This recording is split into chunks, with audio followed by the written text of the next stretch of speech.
12 o'clock on Wednesday, the 28th of February. MP safety. A multi-million-pound fund has been announced to protect politicians. But one senior MP says they should simply work from home to avoid danger. Does Harriet Harman have a point? Harry defeated. The Duke of Sussex suffers a humiliating defeat in his High Court battle against the Home Office.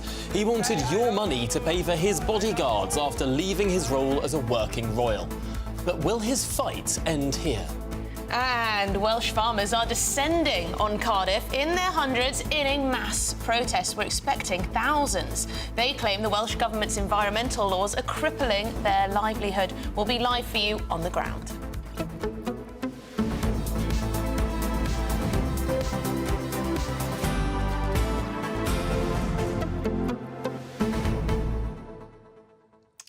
And the big question around MP safety. So the government have announced £31 billion, a package to improve the safety. 31 million? 31 million. Did I say billion? I think maybe grief, that would be a lot. That would be the cost of be. HS2 so far.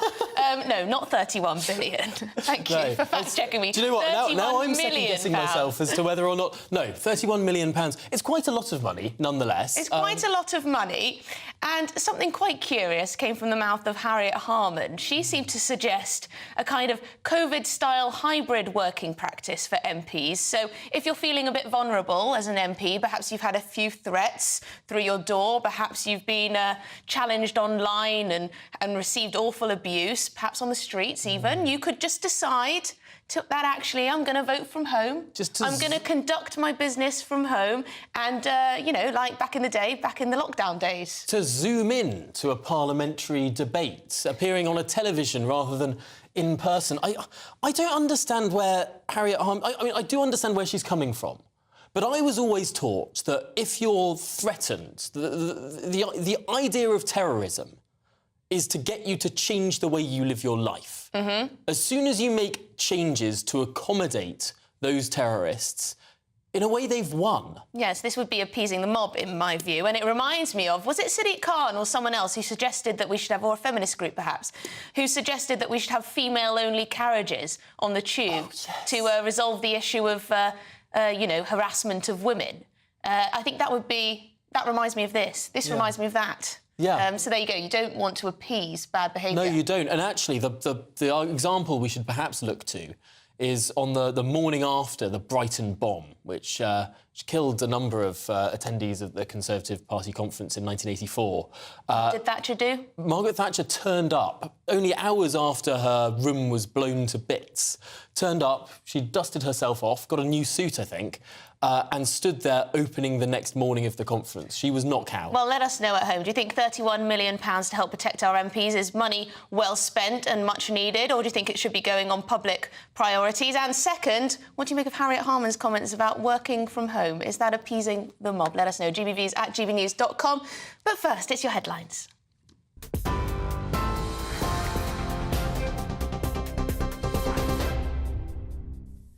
Good afternoon, it's 3 minutes past 1. I'm Sophia Wensler in the GB newsroom. Your top story. Hundreds of farmers are demonstrating outside the Welsh Parliament, protesting against changes which they say will threaten the whole industry. Proposed new rules on subsidies will require 20% of all agricultural land to be set aside for trees and wildlife habitats. The Labour government in Wales insists the changes are necessary to fight climate change and that the plan could still be adjusted at the end of the consultation. Unions warn there'll be thousands of job losses, and the leader of the Welsh Conservatives, Andrew Davies, told GB News it'll be disastrous for the industry. Well, let's not forget, people need food to survive and live on their everyday existence. So we're not talking about an industry here that isn't required to feed the nation. And if we don't have farmers, we don't have food. And by the government's own figures, if this scheme goes ahead unchanged, 5,500 farmers will lose their livelihoods, 125,000 cattle will be lost in Wales, 800,000 sheep, and £200 million worth of economic activity will be lost. So it'll be a devastating impact on rural communities the length and breadth of Wales. The Duke of Sussex plans to appeal a High Court ruling after he lost his challenge against the government over his personal security. Prince Harry launched legal action in February 2020 after he was told he would no longer be given the same degree of taxpayer-funded protection when he's in the UK. His lawyers told the court he was treated less favourably and his children wouldn't feel at home if they couldn't be kept safe. The government had argued Prince Harry's protection should be dismissed because it's considered on a case-by-case basis. The Home Office has welcomed the ruling and said it's considering its next steps. MPs facing threats to their safety will get extra security as part of a new £31 million government package. It follows growing concerns over MPs being targeted by protesters in the recent months since the outbreak of the Israel-Hamas war. The Home Office said the package would be used to increase private sector security provisions, with all elected representatives to have a dedicated named police contact to liaise with on security matters. Policing Minister Chris Philp says democracy won't function without their safety. It's vital for democracy that elected representatives, members of parliament and others can discharge their duties without fear or intimidation. If MPs can't do their jobs and use their judgment without any sort of external intimidation, then democracy itself can't function. Labour MP for Greenwich and Woolwich, Matthew Penny-Cook, says every MP has experienced threats. I think every MP, particularly over recent years, has experienced threats. Some of my colleagues in far greater numbers than I certainly have, particularly female MPs. And I think intimidation, threats and hate crime have absolutely no place in our democracy. And we think the government are right to be taking action on this. No one, either for themselves or their families, should face threats simply because of the role they play in the democratic process. The Labour Party has accused the Tories of another broken promise over national insurance tax cuts, saying any savings will be wiped out by council tax rises. It comes after the Chancellor promised the largest ever tax cut for workers, with a 2% cut to national insurance. But with 95% of councils expected to put up council tax to the maximum of 4.99% from April, it's set to cancel out any savings. Labour Shadow Financial Secretary James Murray says people across Britain are feeling worse off. The government are effectively forcing councils to put up council tax, and what that increase in council tax means is that any savings families might make from national insurance cuts this year are being wiped out. So when Rishi Sunak says that he's cutting taxes, it's another broken promise, because taxes are still on course to be their highest in 70 years. 25 tax rises in this Parliament alone, and the low economic growth combined with those tax rises is why people across Britain are feeling worse off. The High Court in Belfast has ruled the UK government's controversial Legacy Act breaches human rights laws. The case was brought by the relatives of Troubles victims. The Act includes a conditional amnesty for people suspected of committing offences. In delivering his ruling, the judge said there's no evidence immunity will in any way contribute to reconciliation in the country. Northern Ireland Secretary Chris Heaton-Harris says the government still intends to implement the Act. This is a complex case and is likely to head to further court cases, further action in higher courts. But I do want to consider this judgment carefully, and I want to look at all the 200 pages and take the legal advice that he would expect me to take in such circumstances. And for the latest story, sign up to GB News Alerts by scanning the QR code on your screen, or go to gbnews.com/alerts. Now it's back to Tom and Emily.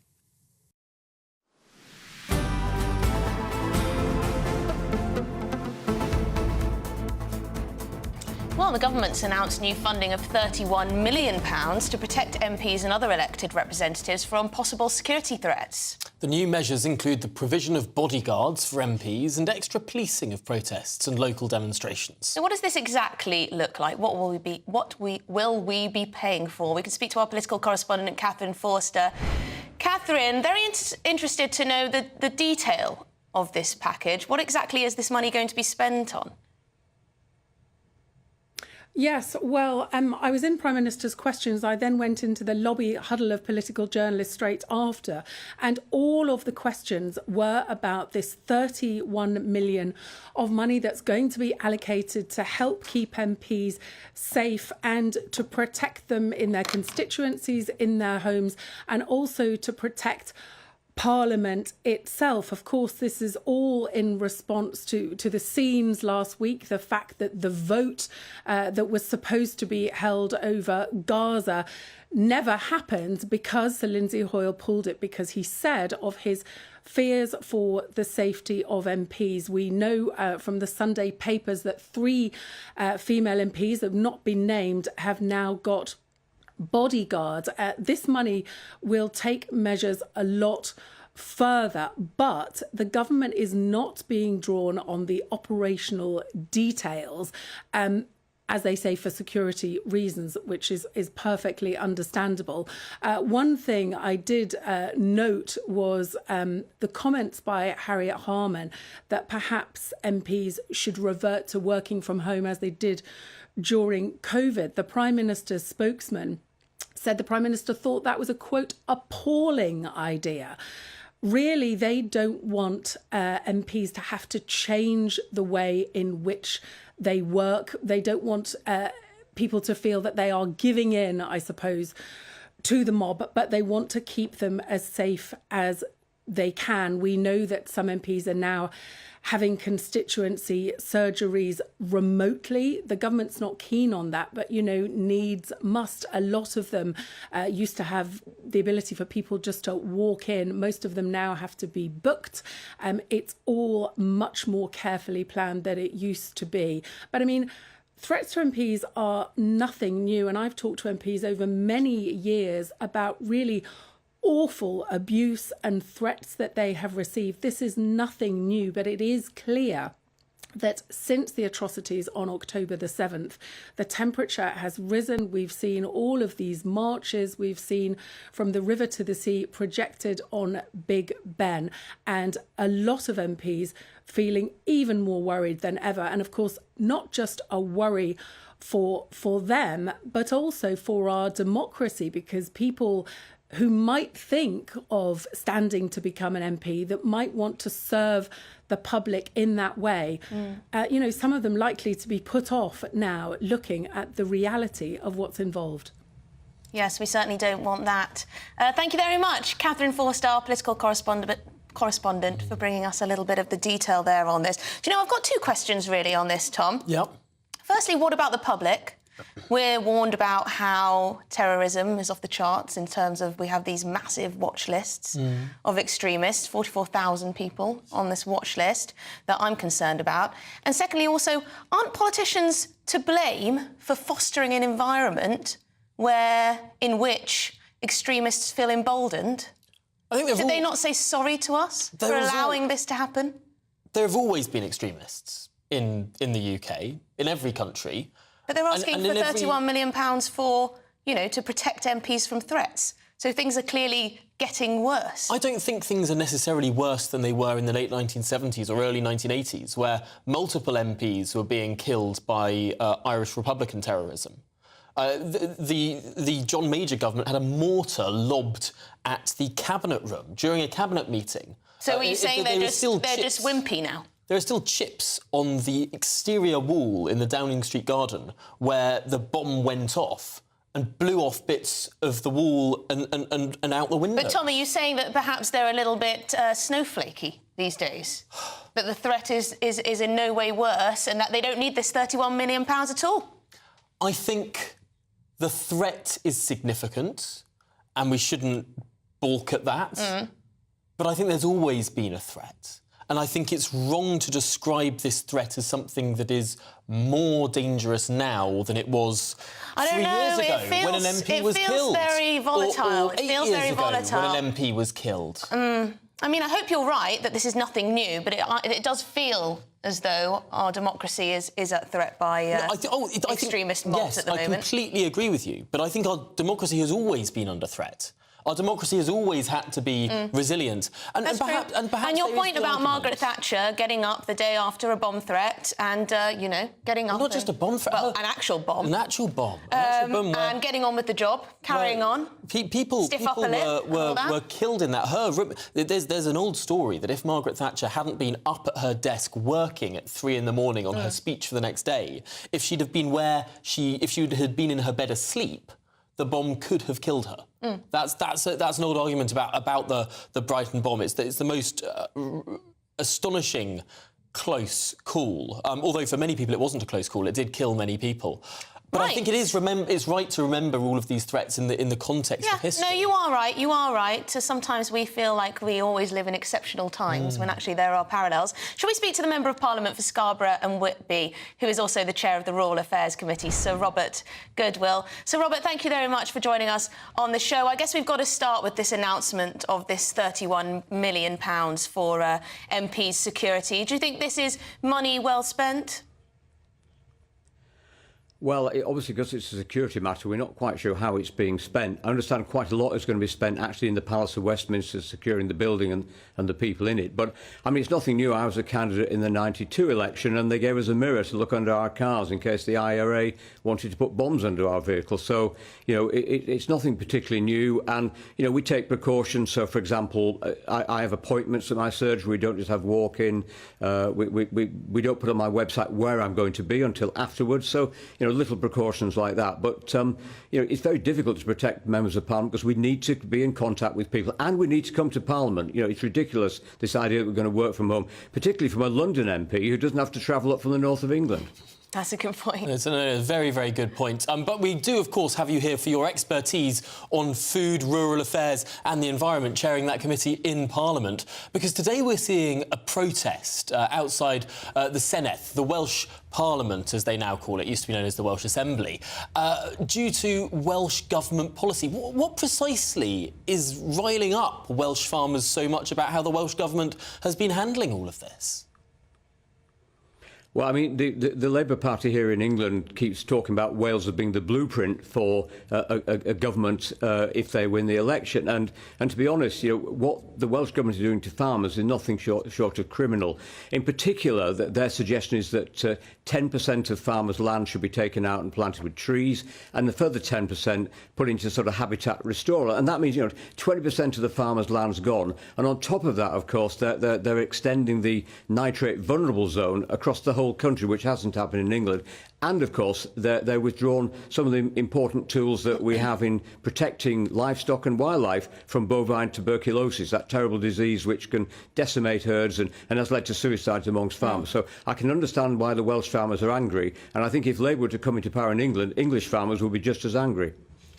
But are not English farmers already quite angry? We have seen protests among English farmers down in Dover by the port there. I think we're looking at images actually there of that protest. They're still very angry about things like cheap imports, also regulations, environmental regulations too. We could see similar protests in England, could we not? Yes, but I think farmers in England have got used to the measures that are coming under what's called the environmental land management schemes, and many farmers are actually plugging into those schemes to get money. What the protests in Dover is about, a lot of it is about unfair pricing, particularly things like apples, where, you know, a lot of cheap French apples on the supermarkets, and indeed my committees doing an inquiry into the power of the supermarkets, how they dictate prices to farmers, and, you know, farmers can't put their prices up or down. They have to take the price that's being offered or take the market price. So, you know, farming is under a pretty tough time, particularly with the weather we've had this winter. We farm at home. You know, a lot of our land's been flooded. Fortunately, not as bad as some of my neighbours. But, you know, farmers are having a pretty tough time, not only here in England and Wales, of course, across Europe, where similar schemes are being brought in. And, of course, you know, the red diesel that farmers get in the United Kingdom, that's being threatened to being taken away in Germany, which provoked those big demonstrations in Berlin and elsewhere. So, Robert, we really don't have much time, but just in a sentence, why is the Welsh Labour government so wrong? Why shouldn't farmers give up 1/5 of their lands to environmental causes? Well, basically, because they can't make a living if they do that, and that's the problem. You know, in England, we've got more sensible proposals where farmers can opt in to doing various schemes, nothing's compulsory. This is going to be compulsory across Wales, and on top of all the other things they're doing in Wales, you know, I can understand why the farmers are angry. And indeed, you know, Rishi Sunak got a question from a Welsh member at PMQs and came back with a very good riposte, backing Welsh farmers, and I know he'll back British farmers across the nation.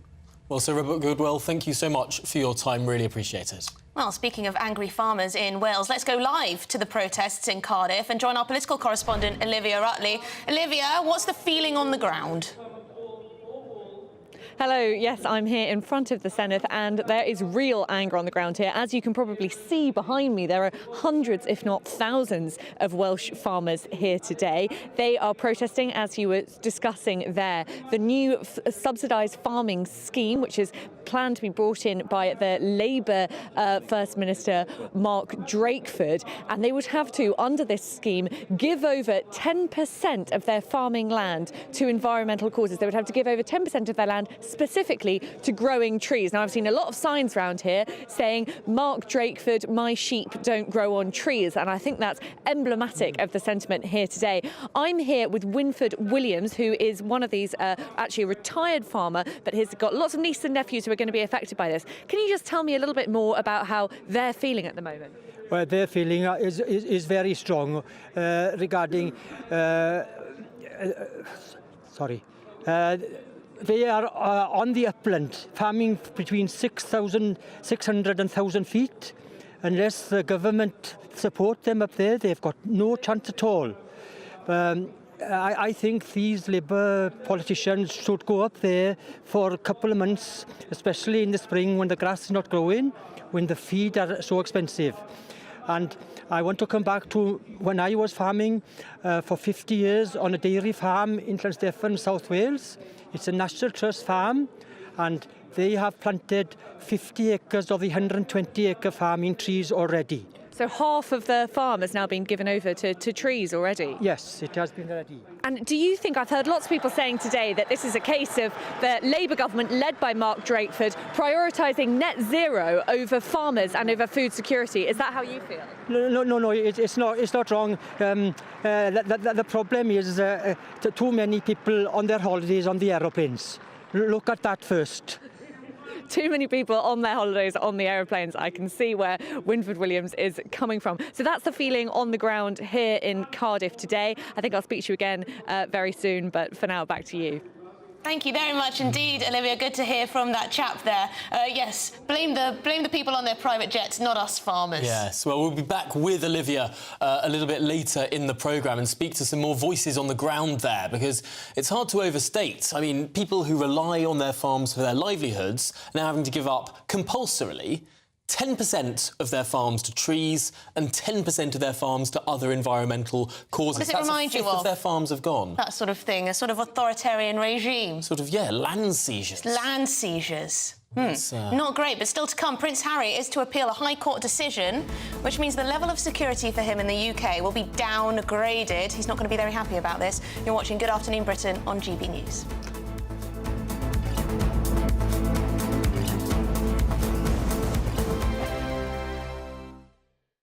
Tired of the usual focus-tested, pre-prepared Westminster runaround? Well, so am I. So you want higher taxes? Is your department to blame for this? Are you rethinking this policy? Every Sunday at 9:30, I'll be sitting down with those in power to get the truth about the issues affecting you. Let's be honest, we've known about the cost pressures of this project for years, not months. That's the Camilla Tominey Show, a politics show with personality. On GB News, the People's Channel, Britain's news channel. Britain's Newsroom, weekday mornings from 9:30. The EU rules are trying to choke even that. And I just think, you know, I would join this protest in a heartbeat. And you are right to point out this stuff about them being right-wing. How dare they slate them as right-wing when these are real people whose livelihoods and are remember, being a lot of people who work in the farm industry, Malone, get paid very little money. They get paid. Agricultural workers are very badly paid. They get paid nothing, Pierce. And, you know, the profits... I think on Clarkson's farm, I read somewhere that I saw that when you sell it like a sheep's skin, it's 30 pence or something. Right. And you say, what? Yeah.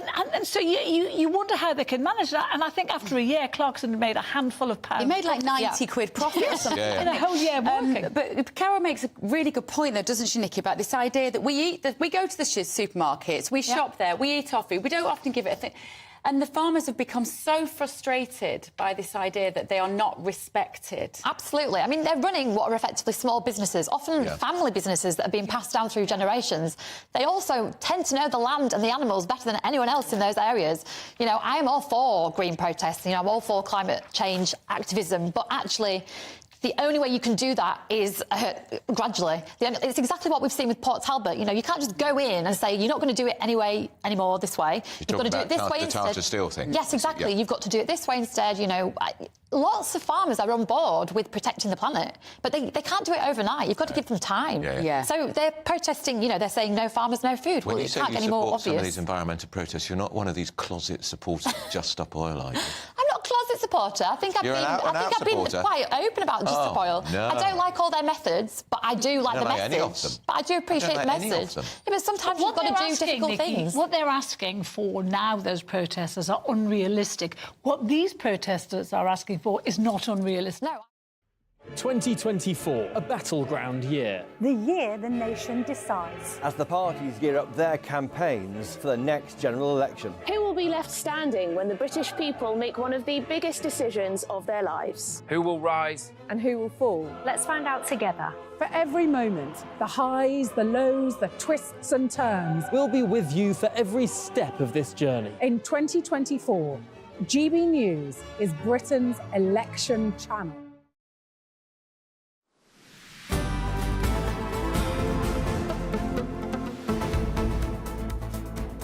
Good afternoon, Britain. 25 minutes past 1, and Prince Harry is to appeal a High Court decision, which effectively means the level of security he receives in the UK could be downgraded. Yes, joining us now in the studio is GB News royal correspondent Cameron Walker.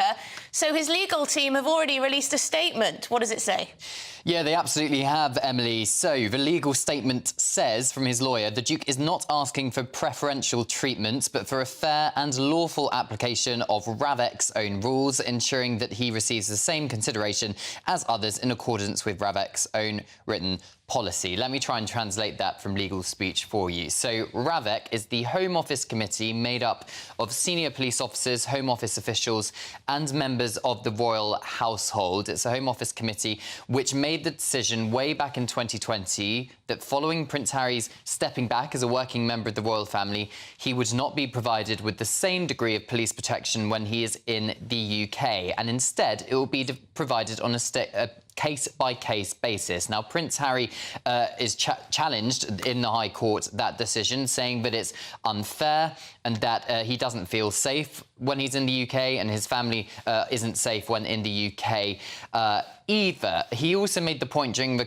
High Court case that members of the royal family, of course, are on that RAVEC... not royal family, members of the royal household are on that RAVEC committee. And during the time, as we've heard in his memoir Spare, that he was stepping back as a working member, there were significant tensions, particularly with Sir Edward Young, who was the late Queen's private secretary. And he essentially alleged during this court case, or his lawyers did, that there was a bit of unfairness because they had the potential to influence government policy. The judge's ruling today disagrees with Prince Harry in that case. He concluded, Judge Sir Peter Lane, that RAVEC's approach was not irrational nor procedurally unfair or unlawful. But Prince Harry is not giving up this fight. He is going to appeal that decision. But as it stands, Prince Harry's protection has not changed since it was changed back in 2020. So, yeah, bit of a bitter blow, but of course he's not giving up. And of course, the big contentious issue that has been picked up by many people in this case is frankly where the cost lies. And the headlines seem to be that Prince Harry wants the British taxpayer to pay for his security rather than his own considerable wealth. Well, Prince Harry did actually offer to pay for his own police protection when he's in the UK. And last year, he did actually launch another challenge against the Home Office because they wouldn't allow him to pay for his own police protection. He used a law which is the same one used to allow football stadiums, for example, to pay police officers to do crowd control on match days. But the judge says that wasn't OK and didn't allow Prince Harry's case in that case to go to trial, because if Prince Harry can pay police officers for private protection, so can rich Saudi billionaires, for example. So that's why that case was rejected. So this case that we've just found out about today is all about that initial decision by the Home Office to change the way Prince Harry's security happens. But there is a big cost to the taxpayer here, and that's the Home Office's legal bills. Who is going to be paying that if Prince Harry either wins the appeal or indeed loses? Well, Cameron Walker, thanks for clarifying that. This is the Prince wanting police protection rather than just private protection through different security agencies. Well, I guess it will run and run. Cameron Walker, thank you. He's not going to let this one lie, I don't think. Well, let's take a quick look back at PMQs now, because there was a rather heated exchange between the two party leaders ahead of Rochdale's by-election. Let's have a listen. Mr. Speaker, he wants to talk about values, but tomorrow in Rochdale, the people will have a choice of 3 former Labour candidates, 2 of which are anti-Semites, Mr. Speaker. The truth is, his party is so mired in hate that despite 3 ex-Labour candidates standing, he can't back a single one of them, Mr. Speaker. It's because we expel anti-Semites, he makes them Labour candidates.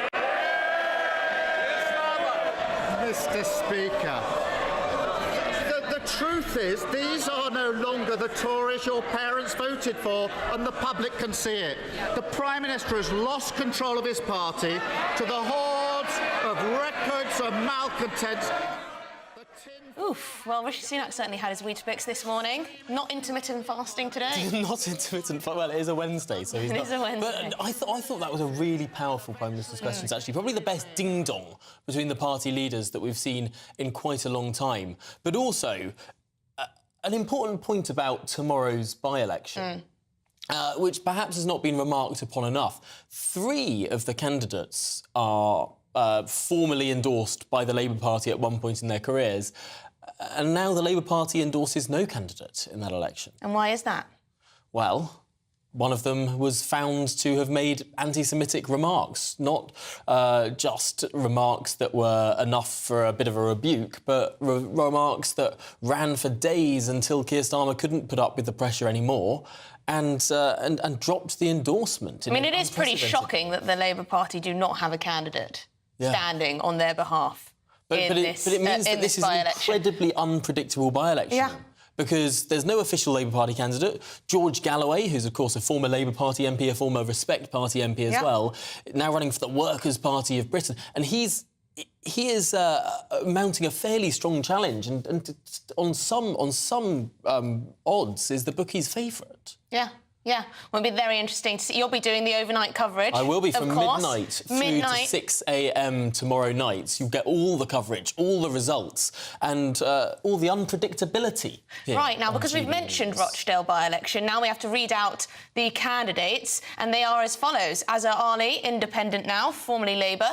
Paul Ellison, Conservative. Ian Donaldson, Liberal Democrat. Simon Danczuk, Reform UK. George Galloway, Workers' Party of Britain. Reverend Mark Coleman, Independent. Michael Howarth, Independent. David Anthony Tully, Independent. William Howarth, Independent.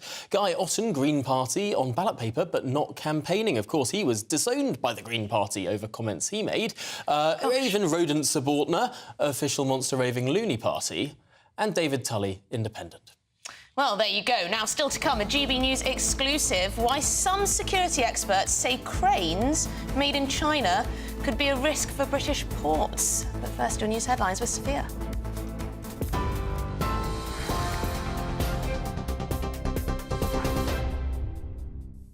Thanks, Emily. It's 1:32. Your headlines this half hour.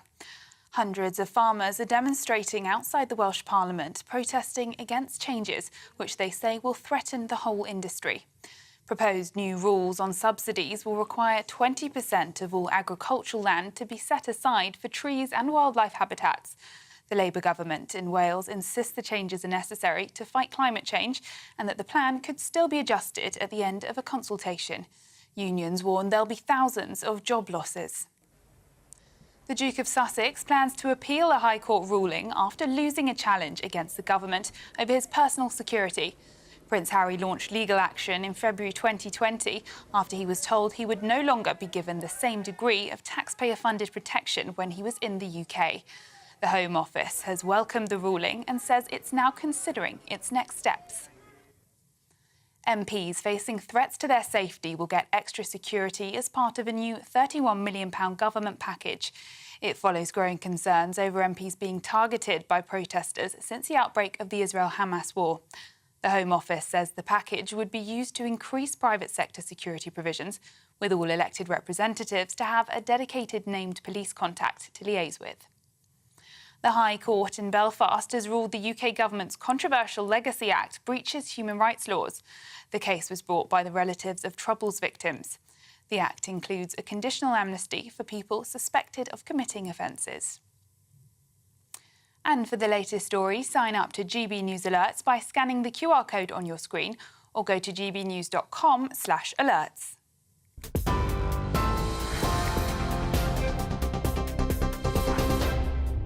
For a valuable legacy your family can own, gold coins will always shine bright. Rosalind Gold proudly sponsors the GB News Financial Report. Here's a quick snapshot of today's markets. The pound will buy you $1.2639 and €1.1691. The price of gold is £1,608.73 per ounce. And the FTSE 100's at 7,632 points. Rosalind Gold proudly sponsors the GB News Financial Report. I'm Christopher Hope. And I'm Gloria Di Piero, bringing you PMQ's Live here on GB News. Every Wednesday, we'll bring you live coverage of Prime Minister's questions when Rishi Sunak and Sir Keir Starmer go head-to-head in the House of Commons. We'll be asking our viewers and listeners to submit the questions that they would like to put to the Prime Minister, and we'll put that to our panel of top politicians in our Westminster studio. That's PMQ's Live here on GB News, Britain's election channel. GB News Breakfast.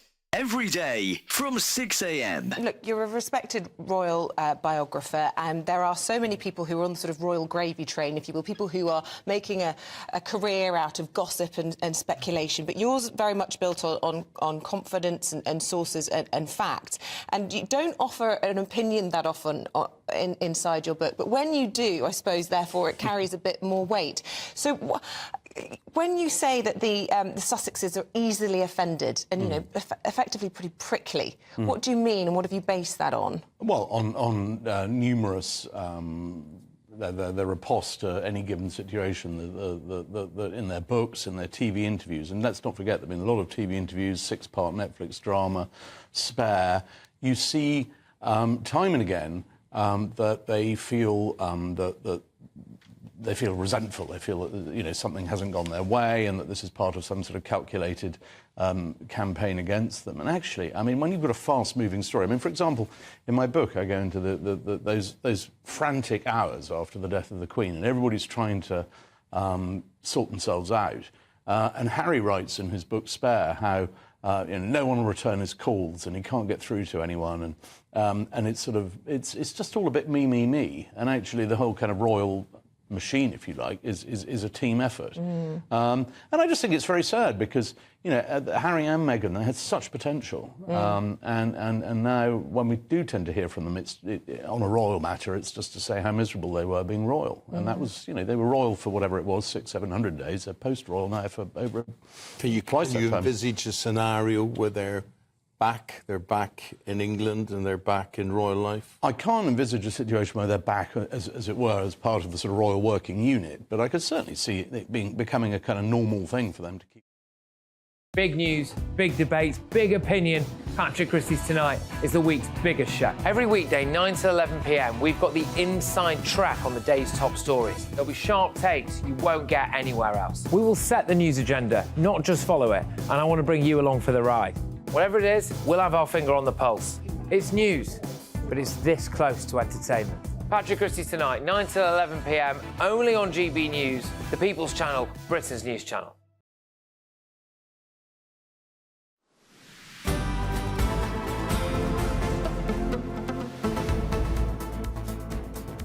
Good afternoon, Britain. It's 38 minutes past 1, and you've been getting in touch with your views on this story about politicians' safety. 31 million quid extra for politicians' safety.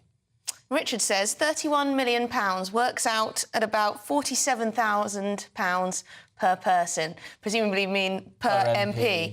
Ridiculous, he says. That does sound quite expensive, actually. But if you think about the kind of very senior politicians who need full-time protection, full-time close protection officers, perhaps a lot of money, isn't it? Perhaps it makes sense. Imagine some of them would prefer it on their salary. Mike says these people have allowed the situation to reach this stage by their weak leadership and decisions they refuse to acknowledge the truth. Now, Mike, I think that is exactly the point here. Well, one of the main points here. You had MPs saying, oh, no, there aren't any no-go areas. Oh, you know, Islamist extremism isn't a big deal. You know, far-right extremism is just as bad and all of this. But they've fostered this situation. They haven't clamped down enough on extremism. The Prevent scheme doesn't seem to work very well, unfortunately, you know? And now they need their safety monitored. Now they need their bodyguards. But I don't think that the safety of MPs has got in a more precarious position than it was 10 years ago. It's a different threat. No, I think there was... It's a different threat. There are people in this... In 2010, there are people in this country... you had an MP stabbed by an Islamist extremist. Yes, there are people in this... Yes, it's the same thing, isn't it? Yeah, but that was 14 years ago. Yeah, and he probably should have had more security back then. Quite possibly. Not to speak Quite possibly. I'm just saying it hasn't been getting worse. Well, how do you know? Well, because we had MPs attacked. They might be more aware of the problem. We've always had MPs who are under specific threat will probably be having more monitoring now than they used to. Yes. So we can't really say, because it may well be that there are many MPs who already have to have tougher security and have to live their lives differently because of the threats they receive. I just think we had a Prime Minister assassinated in this country. Yeah. In the early 1800s. We've only had one Prime Minister assassinated. It's actually a rather safer job than being US President, who've had several. But... Keep your views coming in. It has always been the case. Yeah. GBViews@gbnews.com. Is it just the same as it used to be? Have things got worse? What do you say? GBViews@gbnews.com. But now for a GB News exclusive, could British ports be at risk of sabotage by Chinese software? Senior Tory MP has told GB News that the government must investigate China-made cranes at ports across Britain after the US announced plans to spend billions replacing their own. Well, the concerns have been raised after Washington, that's the Americans, said the cranes manufactured by a Shanghai firm were a real strategic risk. Joining us now to discuss this is our reporter Charlie Peters. Now, Charlie, why has this concern been raised? Well, last week, US President Joe Biden announced that his administration is going to spend $20 billion over the next 5 years to replace all of the cranes manufactured by Shanghai firm ZPMC across the United States. That accounts for 80% of all ship-to-shore cranes in the country. It is a vast undertaking, and it's been ordered because of this strategic risk that has been recognised by his national security advisors, who have warned that there is a potential for not only surveillance but also sabotage by Beijing if a conflict were to break out between the US and China. We have seen tensions rising over the situation in Taiwan in recent years. Well, since that announcement was made, there was a rather muted response in Europe and indeed in Britain, where many ZPMC cranes operate. At least 75% of ship-to-shore cranes across the world are provided by this one firm, the market leader. So I've been looking at the various ports across the country that have them, and several did not respond when contacted about these concerns, raised by Neil O'Brien, a senior Tory MP and founder of the China Research Group, who says that concerns need to be looked at here. He is asking, as are many analysts, has Britain seen the intelligence that the US has clearly seen, and has it made its own assessment? Well, the government, when contacted by GB News, did not offer a comment on this issue. But the report from the US released last week and the investigation carried by the Wall Street Journal did document some serious allegations and grave concerns. In particular, this idea that ZPMC, the Shanghai firm, could be a so-called Trojan horse for Beijing. They also said that the FBI found surveillance devices on a crane in the port of Baltimore, and they also have pointed to the fact that it is a subsidiary of China Communications Construction Group, which has been designated as a Chinese military entity by the US Department of Defense. So while these concerns have been going on, what can Britain do to combat this threat? Well, a cybersecurity expert based at Stanford in California told me last night that if a conflict were to arise between Britain and China, there is a severe risk that sabotage of software could allow for the surveillance of goods, but also the total disruption of our port network. Only one port operating company, told GB News yesterday that it only buys the steel equipment from ZPMC. It doesn't engage with the software, which is provided by a European company. But other major ports, including Liverpool 2, Felixstowe, which is the largest port in Britain, and indeed the London Gateway, did not offer comment when contacted by this broadcaster. So, is Britain at risk? Serious questions need to be answered here after the severe allegations made by the United States. Big questions, certainly, Charlie. Thank you very much for bringing us that report. Although I suppose also perhaps some questions for Joe Biden. Why is he asking for loads of cranes to be built in America suddenly in an election year when lots of those swing states are formerly manufacturing hubs? Is it all to do with Chinese spies? Or might it be trying to spur some economic activity in Michigan? I mean, you might be right. Ohio. You might be right about, but there may also be a risk. There might be a risk. I mean, Ian Duncan-Smith, for example, has been warning for years about Chinese infiltration in infrastructure over here. So, you know. Well, I mean, it could always be a mixture of both. A mixture of both. Bit of both. And obviously, relying on one foreign company for a huge proportion of any domestic market is bad, especially if there might be a situation where there could be trade friction in the future. You don't want to deplete domestic industry completely. Just something about election year and spurring domestic manufacturing. I think it's a bit, American jobs for Americans. I think it might be. It might be a bit of protectionism there. Maybe. It might be. But coming up, the Labour Party has revealed what it would spend on Britain's defence budget if it came to power. We'll have the details very shortly. You're watching Good Afternoon Britain on GB News.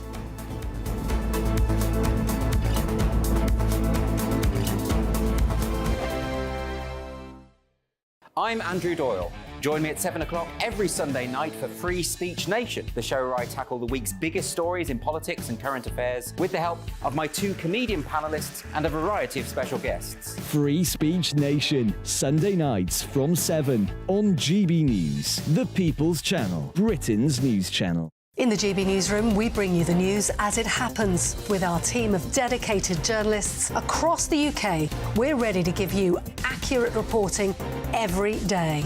When the news breaks, we'll be there with bulletins on GB News, the People's Channel, Britain's news channel. Patrick Christie's Tonight, weekdays from 9 p.m. Ken, do you find the Union flag, the Union Jack, divisive? In some situation, but as Simon quite clearly stated, and I agree with everything that he says in regards that there's situation when people use it for ulterior motive to cause fear, alarm and distress.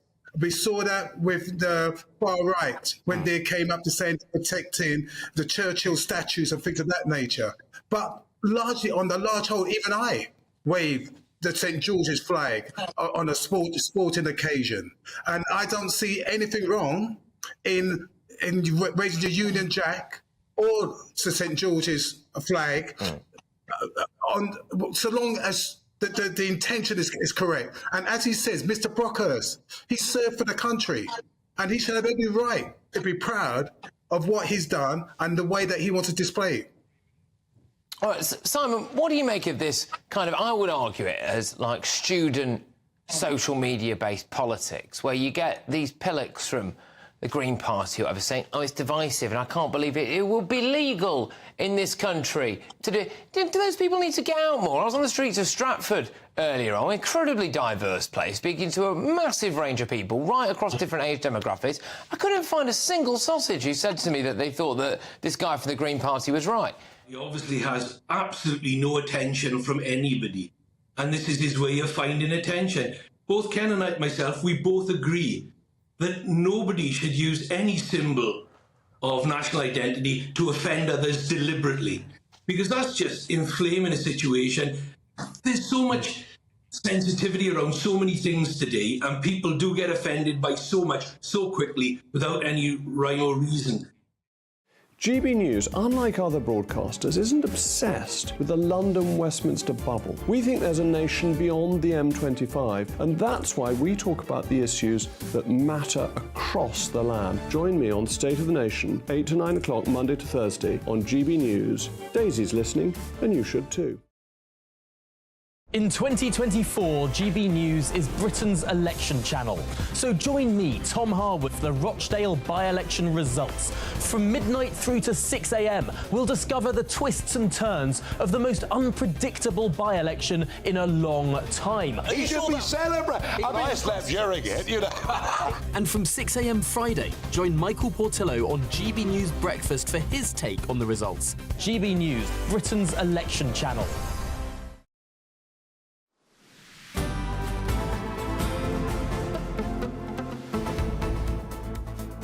Well, it's coming up to 1:50, and Labour has announced that it will create a stronger defence centre capable of enabling Britain's new government to face increasing threats head-on. So, Shadow Defence Secretary John Healey, speaking in the past hour, said that Britain's current defence arrangements are not strong enough to deal with the growing global conflict.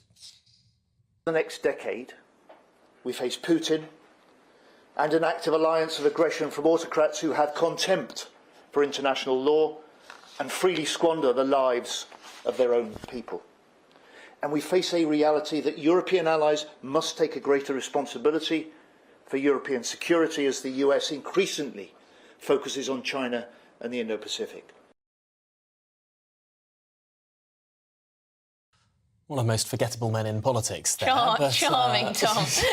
Joining us now is our very unforgettable Home and Security Editor, Mark White. Mark, thank you very much. It's very important for the Labour Party to show that they're tough on defence and they take it very seriously, following, of course, Jeremy Corbyn at the helm.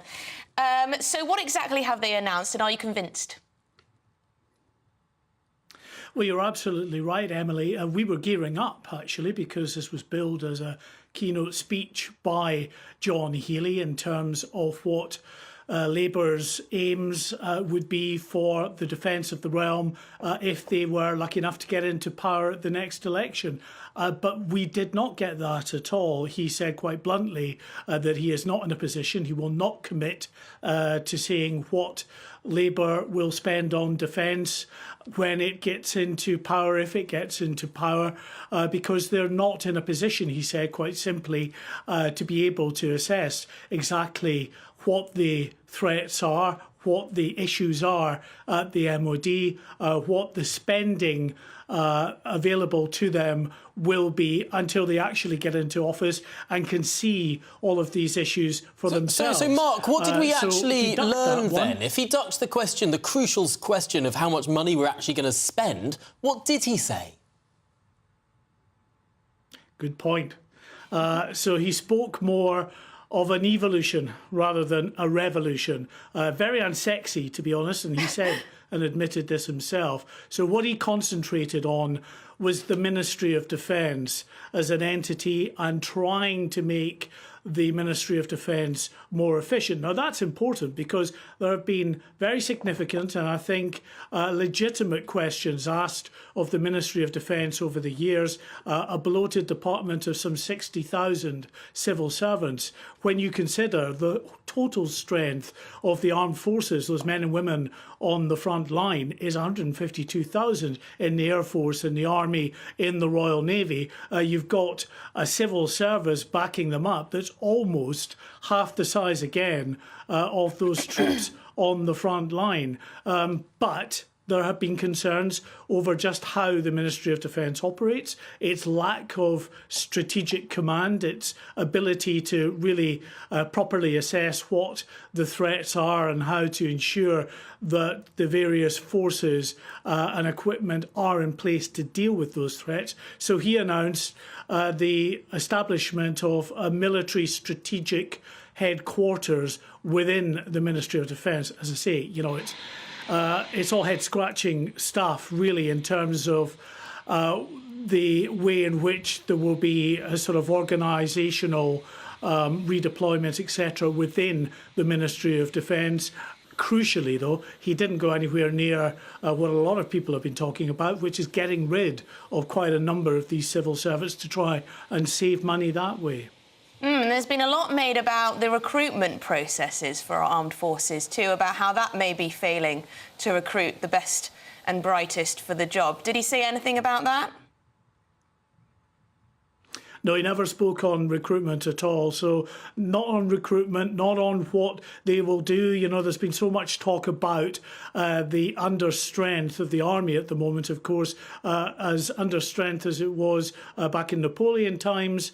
And he's not, as I say, gone anywhere near suggesting that they would increase the level of the army. The Navy, we know, is in a parlous state at the moment. They are laying up and disposing of frigates because they can't be manned, or the cost of refurbishing them is too expensive at the moment. And of course, as you say, the recruitment crisis there is massive in the Navy, in the army, and elsewhere. But so he's talking about an evolution, not a revolution, in terms of restructuring the Ministry of Defence. Exciting Mark stuff. White, our Home and Security Editor, thank you very much for giving us all that, because, my goodness, it just seems it won't be a priority. Well, yeah, indeed. But coming up, should MPs work from home to avoid intimidation? That's what Harriet Harman has suggested. What do you think?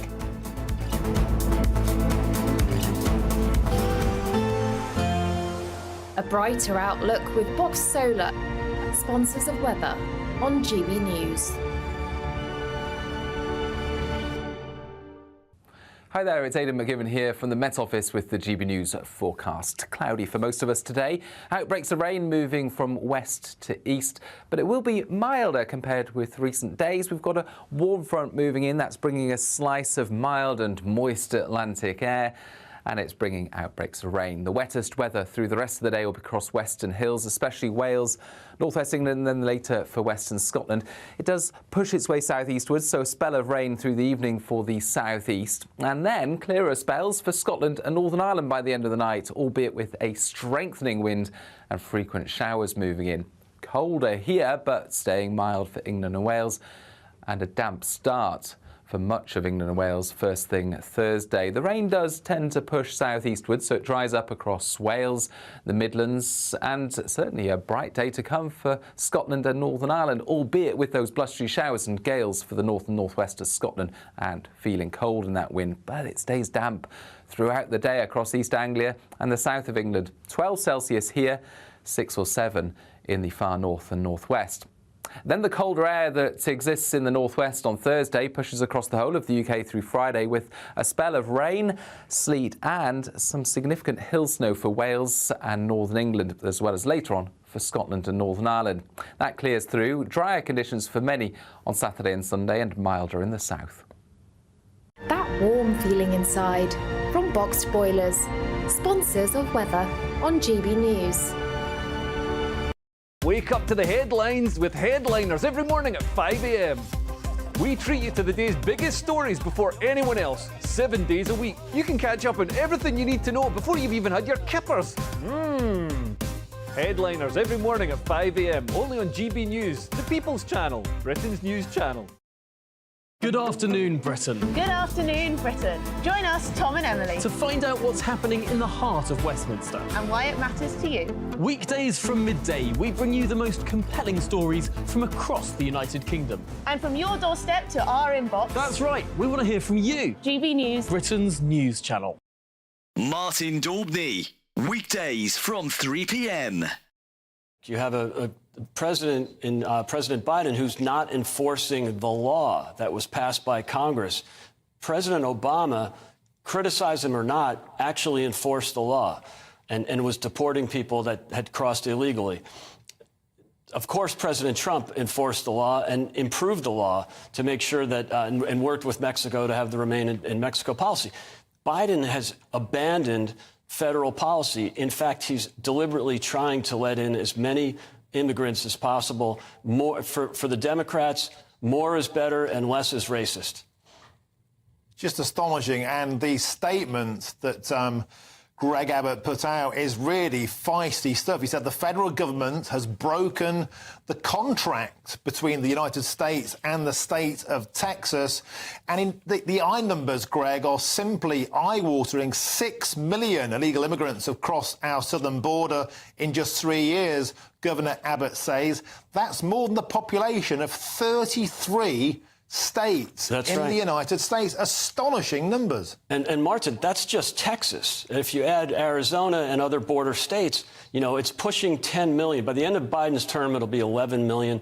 A study by Yale University a few weeks ago, 3 very liberal professors that did the study estimate there's 22 million illegal aliens. So this is a crisis that was created by Biden.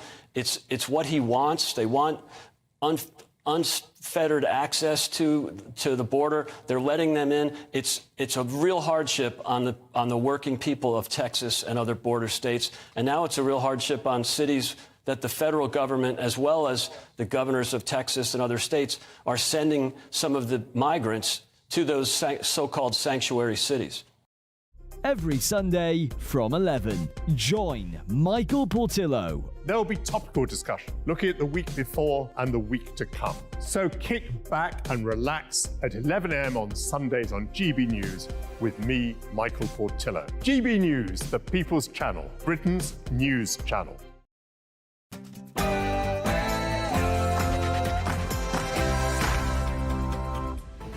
Good afternoon, Britain. It's 2 o'clock on Wednesday, the 28th of February.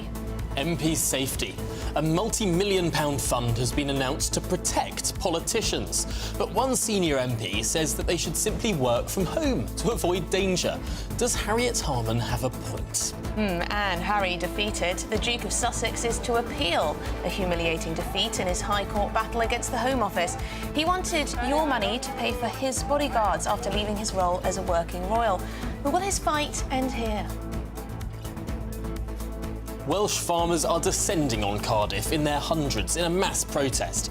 They claim the Welsh government's environmental laws are crippling their livelihood, with 20% of farms to be put over to environmental measures. We'll be live on the ground.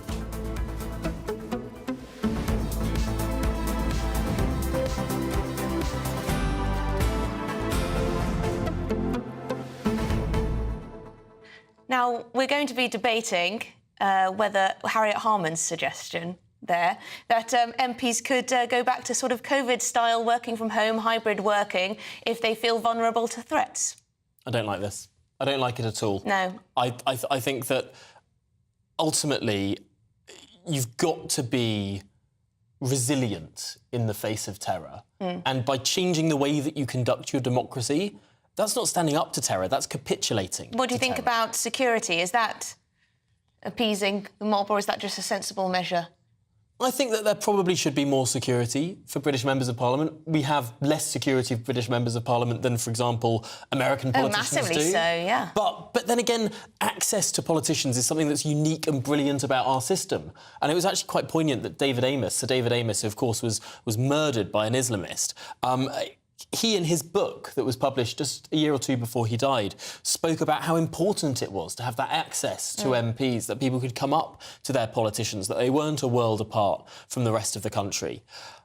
But I mean, neither of us know what it's like to be an MP receiving death threats day after day after day. It must be terrifying, and if this security can keep them safe and therefore our democracy safe, more importantly, then I'm supportive of it. Do I think the money will be well and efficiently spent? Possibly not, but we await to see that. But then again, you look at how much money the government spends on just about everything. I mean, look at how much money was spent on subsidising energy bills or on furlough or on whatever. I mean, sadly, 31 million, it's a rounding error. So, working from home to avoid death threats. Well, Good idea. We'll be debating that a bit later. But that's after your headlines with Sophia.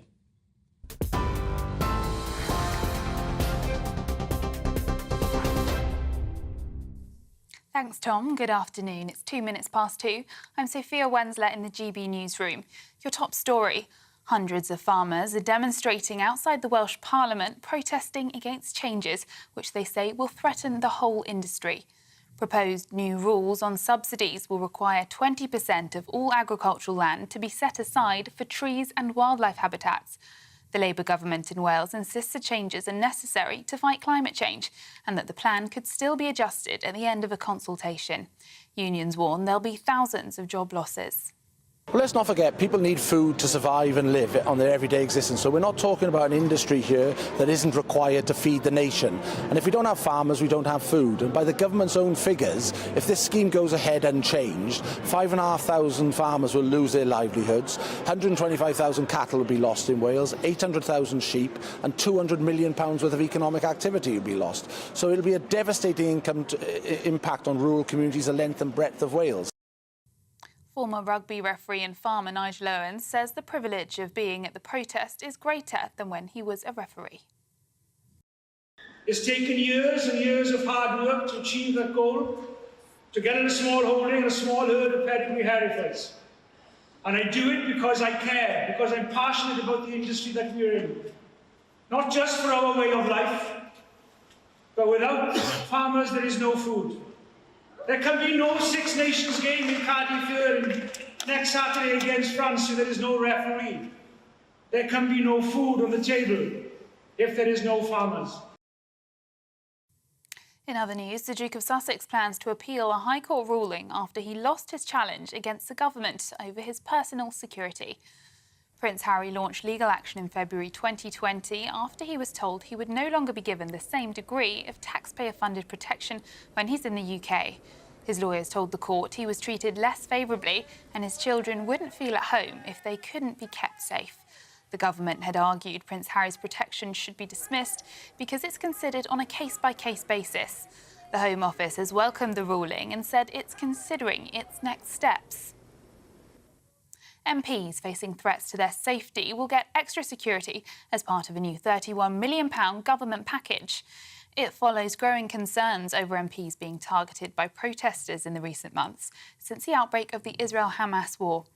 The Home Office said the package would be used to increase private sector security provisions, with all elected representatives to have a dedicated named police contact to liaise with on security matters. Policing Minister Chris Philp says democracy won't function without their safety.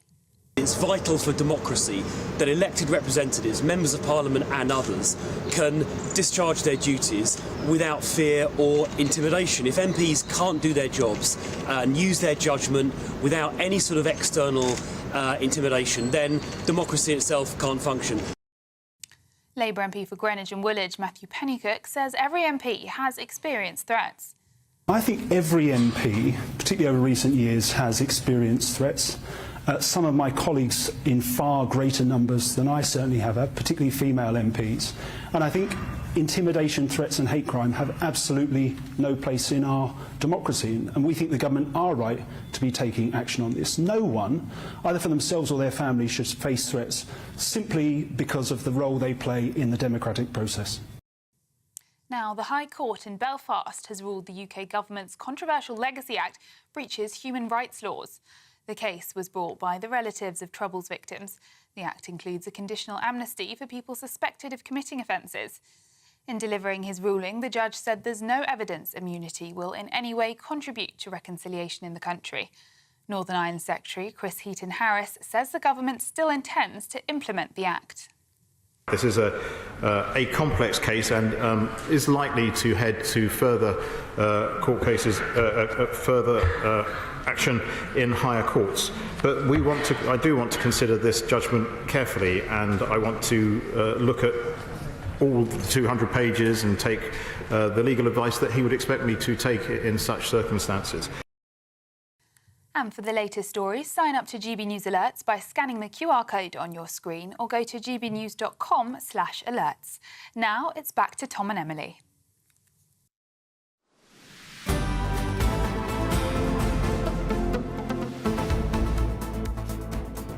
Good afternoon, Britain. It's 7 minutes past 2 and the government has announced this new funding of £31 million to protect MPs and other elected representatives from possible security threats. Yes, the new measures include the provision of bodyguards for some MPs and extra policing of protests and local demos. We can speak to our political correspondent, Catherine Forster, who has all the details for us. And Catherine, some people will say this is a significant amount of money that should ultimately be spent well. Well, yes, £31 million is a lot of money. But, of course, as people like Tom Tugendhat, the Security Minister, James Cleverly, the Home Secretary, have stressed, this is about protecting our democracy, because last week a vote on Gaza was pulled primarily, we're told by the Speaker of the House of Commons, because he was very, very concerned about MPs' safety. Now, he's come in for a huge amount of criticism for the decision that he made. Nearly 90 MPs have signed a petition effectively saying that they think that he should go. But just imagine for a minute, if he hadn't allowed the motion, if the votes had gone ahead, it had been very divisive, if somebody following that had been injured or killed as a result of that vote, then everybody would say how appalling this is. Why did we follow these arcane procedures? We need to keep MPs safe. So yes, it's a lot of money, but they think that it needs to be spent. It's going to be spent in a range of ways, both protecting MPs in their homes. A lot of them have got panic buttons and other things to keep them safe at home. At their constituency surgeries, local police forces will be able to apply for funding for what they're calling surge policing for constituency events and such like. And also for the Palace of Westminster itself, keeping people safe within the palace. Of course, we remember that terrible stabbing of PC Palmer a few years ago when that terrorist rushed in and killed him in the grounds of Westminster. So, they won't go into the nitty-gritty of the details beyond what I've just told you of how this is going to be spent, obviously for security reasons. But we do know that 3 female MPs, we don't know their identities, have been given security guards because of the threats that they face. And while it is nothing new, MPs have had threats, death threats, a lot of abuse for many years. It does feel like the temperature is very, very high at the moment. And also, of course, it's potentially putting good people who might be thinking, would I like to stand to be a candidate for this party or that party in the forthcoming general election, looking at the threats to MPs and thinking, no, I'm not going to go there. And that's very serious also. It's certainly a big, big issue. Thank you very much indeed, Catherine. Catherine Forster, our political correspondent there. Yeah, lots of people have been getting in touch about this. John says, bit odd that the government are downgrading Prince Harry's protection when they have just fairly rapidly increased their own. So you go, do those two stories go hand in hand? Perhaps. Ever so slightly? Marianne has said, I don't think the police enforce the law as they should these days.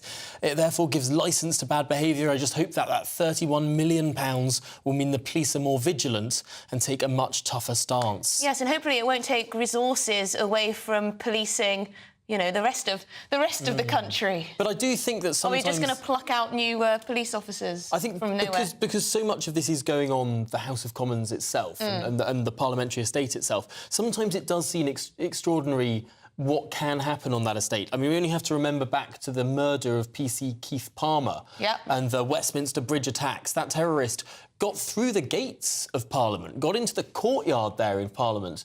Just so happened that he killed a policeman. But, I mean...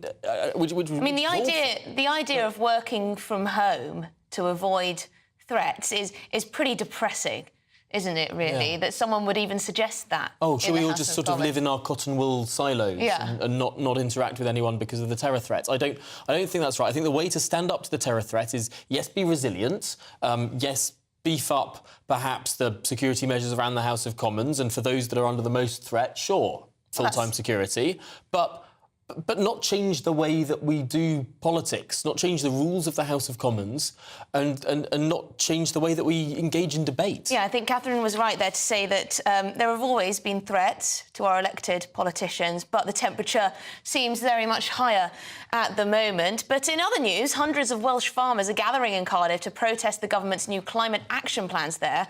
Farmers must follow if they want to continue accessing financial support. Yeah, there's been huge resistance to the new requirement for all farms to have a minimum 10% tree coverage, but also 10% of land to environmental causes in other means. So that's 1/5 of land taken away from farmers, in effect, for their own farming practices. Yes, what was one of the placards that Olivia told us about? Mark Drakeford, my sheep don't grow on trees. There you go. We'll be live at the protest in just a moment. But first, let's speak to Paul Williams, who is a beef farmer. Paul, thank you very much indeed for joining us. As you can see, there are scenes of protest in Cardiff today. Hundreds, if not thousands, of farmers and friends of farmers down there protesting. What would you say the Welsh Government have got wrong here? That'd be probably easier to ask me, or a shorter answer would be what have they got right, to be honest with you there, Emily. They really haven't been listening to us. This isn't something that's happened overnight. This has been years in the making. You know, they tell us that they've been in consultation. Yes, we have. From an SFS scheme point of view, this is the third consultation we're on now. They clearly haven't listened from the first consultation we've had. Otherwise, we simply wouldn't be in this mess. And fundamentally, the difference between what's going on in Wales and what's going on in England is the matter of choice, as far as I understand it. I mean, just about all over the developed world, there are environmental schemes for farmers, but it seems to be the UK government in England is saying you can opt into these schemes if you want to and you'll get money, but in Wales, it's being forced on farmers. Yeah, please don't get us wrong. You know, we want to be part of the environmental solution. We work with the environment every single day of our lives. The minute we step out onto the farm, we are in the middle of the environment. We work with it, we live with it. So that's not the case. It's not the case of farming and the environment. It is farming with the environment. The problem that we see here in Wales is that the scheme as it's written, they are basically forcing us to take effectively 20% of productive agricultural land out. And you know, that is an impossibility because in this day and age, you know, we need, if anything, we need more agricultural productivity because we constantly seeing more and more people on this planet getting hungrier every day.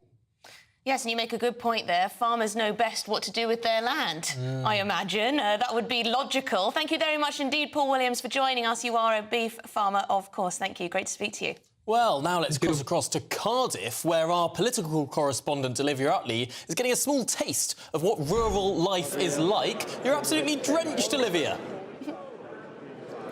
I am absolutely drenched here in Wales. My earpiece is slipping out because it's so wet. The protest here has just wrapped up. As you can probably hear from around me, it is very, very big indeed. Estimates are there are sort of between 5,000 and 10,000 Welsh farmers who've come here today. There is real anger here with Mark Drakeford, who is being blamed for this new farming subsidy scheme, which is going to be brought in, which would, as you've been discussing, mean that farmers would have to hand over 10% of their land to grow trees, give it up for food production and give it over to growing trees. Now, farmers here say that the pressure that would put on the normal family farm would just lead them to financial ruin. Real anger here today. I probably can't repeat what's on some of the signs that I've seen, but definitely there is not many fans of the Labour government here in Wales. And I'm here now with James Evans, who is a member of the Senedd for Brecon and Radnor. And James, thank you very much for talking to me today. What do you think of how today went, how the turnout was, the feeling on the ground? I think it's been amazing. You can just see the amount of people that have been here today, up to 10,000 farmers who are very angry with the Welsh Government. This has been 7 years in the making to get to this scheme, and we're still no further forward. They've ignored farmers' concerns, and the Welsh Government, following this protest, really do need to listen to the agricultural community because they've had enough. They want to get back to the table with the Welsh Government to create a scheme that works for them and not against them. I mean, there are people who I've spoken to here today who say that the problem really is that the government is rushing too quickly to net zero. And actually, you're a Conservative. The Conservatives want to do something similar, don't they? We need to make sure that we've got an agricultural system which protects the environment, but first and foremost protects our food security here in the country. The sustainable farming scheme doesn't do that. So what I want to see as a Welsh Conservative is us get back round the table, the Welsh Labour government here get back round the table with the farming unions, with the industry, to create a scheme that, yes, protects the environment and enhances biodiversity, but in doing that as well, it makes sure that we've got sustainable food and safe food, and our farmers keep producing food for the nation, because food security, I think, is the #1 public good, and the Welsh Government don't seem to care about that, because as they've all said here today, no farmers means no food. Thank you very much, James. Well, a clear message from the Welsh Conservatives here that food security must come first, must come above environmentalism, must become above net zero. Will the Welsh Government here, though, listen to those farmers here today? Well, that's a very good question. Thank you very much, Olivia Utley, our political correspondent there in Cardiff, outside the Welsh Parliament there. Clearly, the farmers feel totally under attack by the Welsh administration. But from the Welsh Government's perspective, they've got all of these commitments to the environment to hit, and maybe they'll hit those environmental targets faster than the English government, or the UK government in England, which is saying all of this stuff should be voluntary, not mandatory. But you know what annoys me is that the people in government, don't they think that farmers care about the environment? Farmers care more about the environment than most people. It's where they live, it's where they work, it's what they do. It's the animals they care for. Anyway, coming up, should MPs be allowed to work from home to avoid threats? We'll be hosting a debate straight after this break. Stay with us.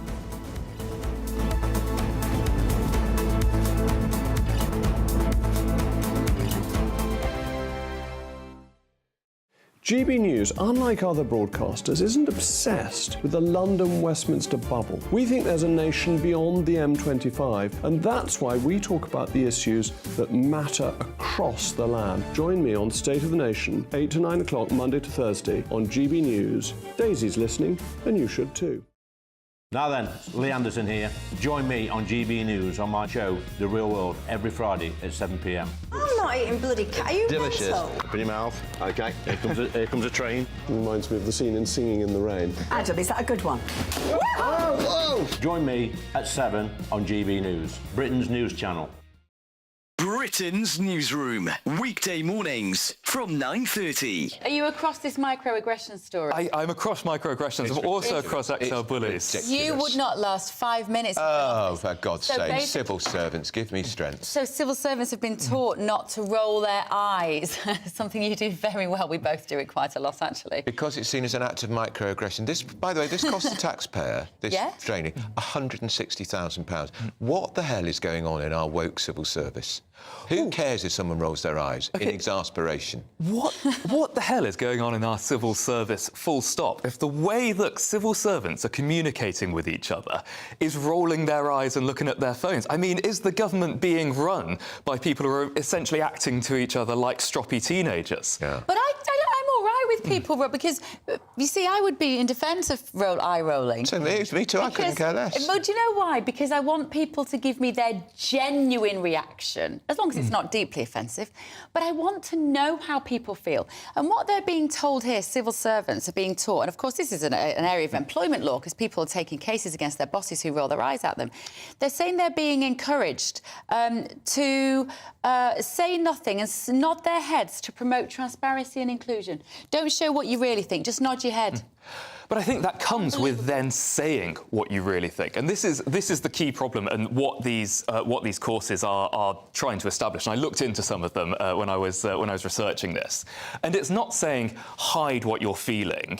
It's saying, rather than huffing and puffing and rolling your eyes, if you've got a disagreement with someone, say I've got a disagreement with someone.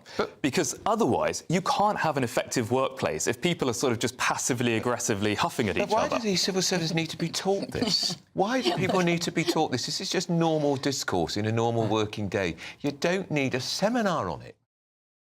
Good afternoon, Britain. Good afternoon, Britain. Join us, Tom and Emily, To find out what's happening in the heart of Westminster. and why it matters to you. Weekdays from midday, we bring you the most compelling stories from across the United Kingdom. And from your doorstep to our inbox. That's right, we want to hear from you. GB News, Britain's news channel.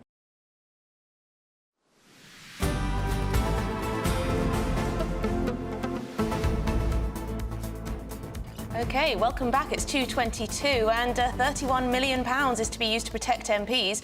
But Labour's Harriet Harman has suggested that MPs should be allowed to return to hybrid working over heightened concerns about security. Well, is this surrendering to the mob or a serious risk to our representatives' safety? Well, this is what Harriet Harman told Andrew Marr when asked about the proposal. Harriet Harman, who is the mother of the House, has not been interested in the safety of MPs for the last 48 hours, but for a lot longer than that. And Harriet, you have a proposal for how Parliament might start to look at and resolve this big problem. Well, I think we need a mechanism to address all the conflicting issues that need to be balanced here. And I think the right mechanism is something called a Speakers' Conference. One of the things that I think could come out of a Speakers' Conference is an agreement that actually we could go back to hybrid again, which is that sometimes MPs could speak in the chamber, sometimes they could speak from their constituency. They could sometimes vote through the division lobbies, or they could sometimes vote online. Well, there's a Harriet Harman's view. But joining us now to discuss this is GB News presenter Patrick Christys, who believes that Harriet Harman is wrong, and broadcaster and author Amy Nicole-Turner, who says that MPs' lives already come with so much risk and working from home is a productive solution. Go on then, Amy. I'll let you go first. Why do you think Harriet Harman is right?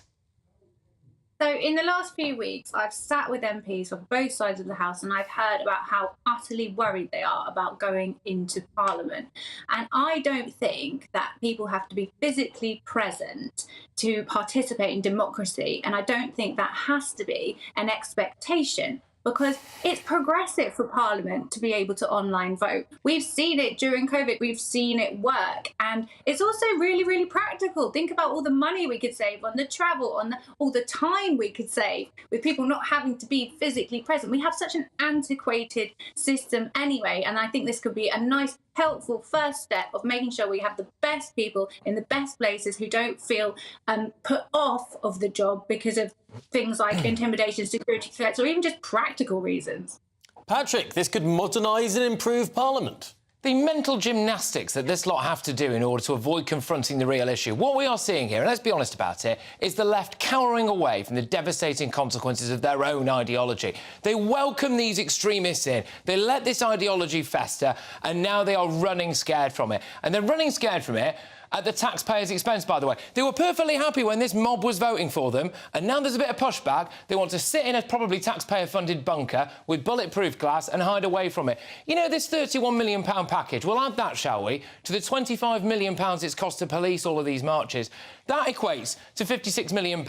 You know, if we, instead of waiting and work from home, if we actually confronted the ideology and stopped the marches, we could give everyone, Amy, I know you care about the cost of living crisis, we'd give everyone £800,000 each in this population. Surely you would rather have that. That's a lot of hungry kids feeding, isn't it? I don't think the maths quite works there, Patrick. £50 million is a little bit less than £800,000 for it's 56 million people. But yes, anyway, there we go. It's a lot of money. It's a lot of money.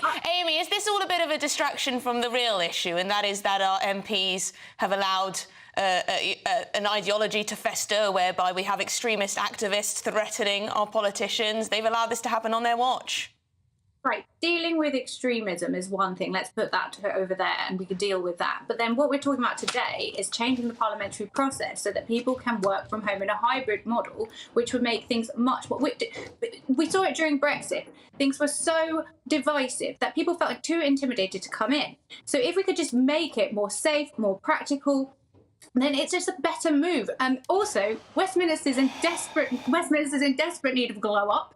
Let's get everyone out and let's sort it out. Why does everything have to be so centralised unnecessarily? Okay. Why do they have to be physically present? Why can't we do online votes? What about when they turn up at MPs' houses? What about when they do that? What about when they turn up like they did at Tobias Ellwood's house? Just Stop Oil, by the way, I believe, have just tweeted something along the lines of Keir Starmer will see you in a few hours, put the kettle on. What does that really mean? It's not just the fundamentalist extremists that we're talking about, it's the eco-mob as well. Yet again, the left have been perfectly happy to get into bed with them, quite literally in the case of the Labour Party until very recently with the donations. And now they want to cower away from it all, do they? I find this absolutely staggering, to be honest. And also, what about the rest of us? Oh, great, MPs get a £31 million protection package and bodyguards, do they? MPs get to work from home all the time. What about all of these people who are out there at the coalface, especially in British media? MPs can sit in their basement via Zoom and call people like me an extremist and far-right and a racist for calling out the reality that Islamist extremism is a massive problem in this country. You know, I look forward to the days of being lectured on Zoom by someone who's too scared to front up to their own consequence of their ideology. Is that well, me? Amy, go ahead. No, I'm just saying I'm here working from home, being just as taking part in the debate just as much. But it's the reason behind it, isn't it, Amy? It's the reason behind it. We can discuss hybrid working and flexible working. That's one debate. But the debate here is the reason for it. Harriet Harman is saying that working from home is a solution or something that MPs should do or could be able to do or should be able to do because of this threat. I think this is a way, we are where we are, and it's a way to currently try and deal with the threat whilst we look at working in public life has always come with really, really dangerous precedent. And if this is a way that we can make it safer temporarily while we look at the root causes and the things that you're discussing as well, then surely this is a way to make MPs feel safer temporarily when they're doing a really But they won't, though, will they, job. Amy? They won't look at the root causes of it, because they haven't. We've had MPs stabbed to death. They didn't look at the root cause of it. We'd have Mike Freer quitting, in part because of an Islamist threat. They won't look at the causes of it. We've had our voting system changed, essentially, like we saw with Lindsay Hoyle very recently. They won't look at the consequences of it. Now they want to work from home. Now they want the taxpayers to pay. I mean, they won't actually deal with this stuff. They're coming up with excuses, every excuse in the book, to not address the root cause of this problem.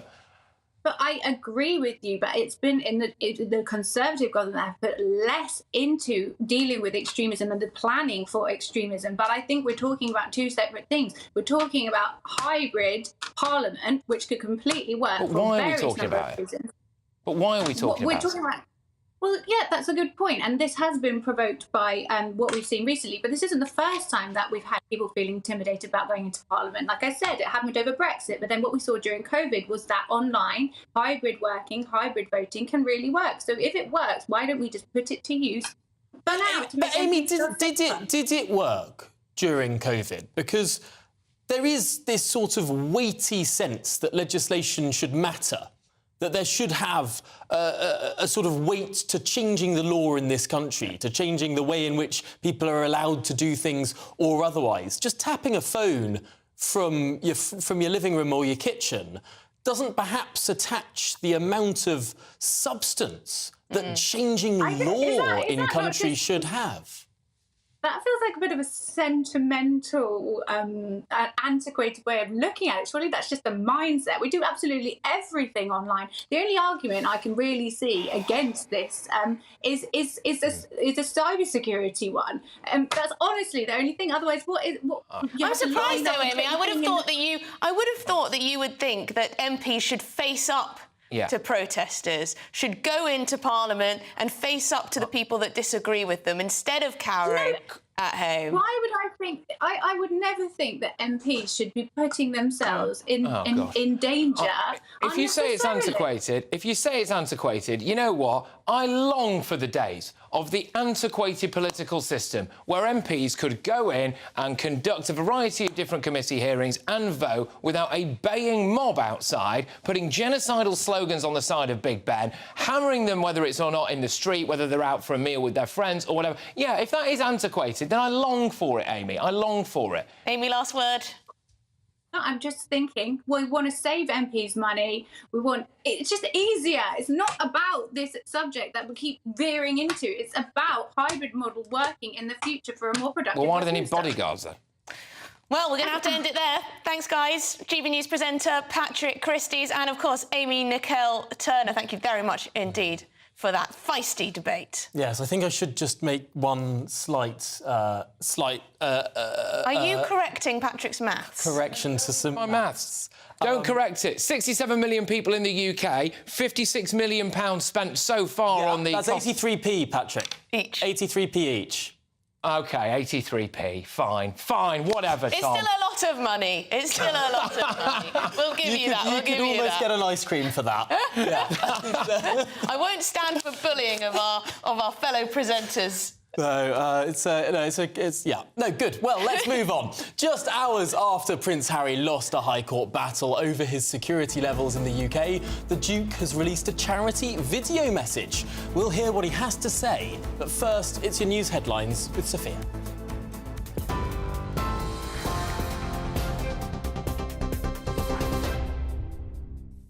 Thanks, Tom. It's 2:32. I'm Sophia Wensler in the GB newsroom. Hundreds of farmers are demonstrating outside the Welsh Parliament, protesting against changes that they say will threaten the whole industry. Proposed new rules on subsidies will require 20% of all agricultural land to be set aside for trees and wildlife habitats. The Labour government in Wales insists the changes are necessary to prevent climate change, but concedes the plan could still be adjusted at the end of a consultation. Unions warn there'll be thousands of job losses. The High Court in Belfast has ruled the UK government's controversial Legacy Act breaches human rights laws. The case was brought by the relatives of Troubles victims. The Act includes a conditional amnesty for people suspected of committing offences.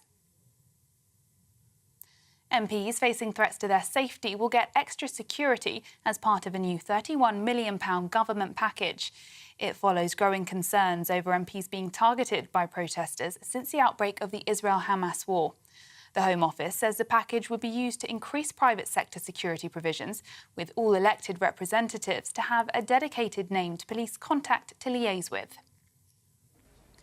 And the Duke of Sussex plans to appeal a High Court ruling after losing a challenge against the government over his personal security. Prince Harry launched legal action in February 2020 after he was told he would no longer be given the same degree of taxpayer-funded protection when he's in the UK. The Home Office has welcomed the ruling and says it's now considering its next steps. For the latest stories, sign up to GB News Alerts by scanning the QR code on your screen or go to gbnews.com/alerts.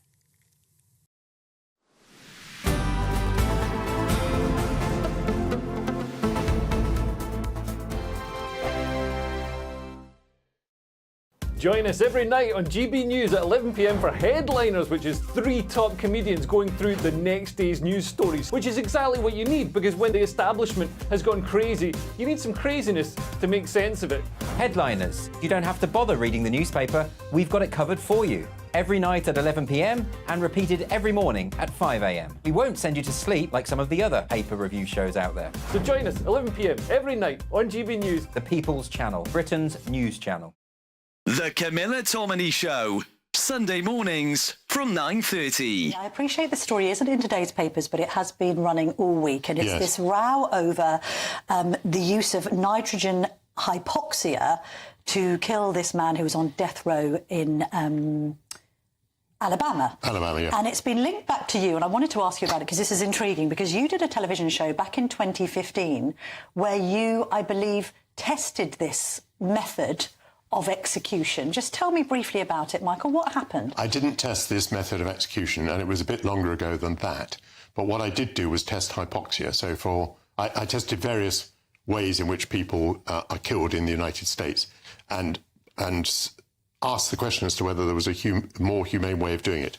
So I was put into hypoxic situations, for example, into a chamber run by the Netherlands Air Force, which simulated what happens if you're in an aircraft at 30,000 feet and suddenly the windows blow out.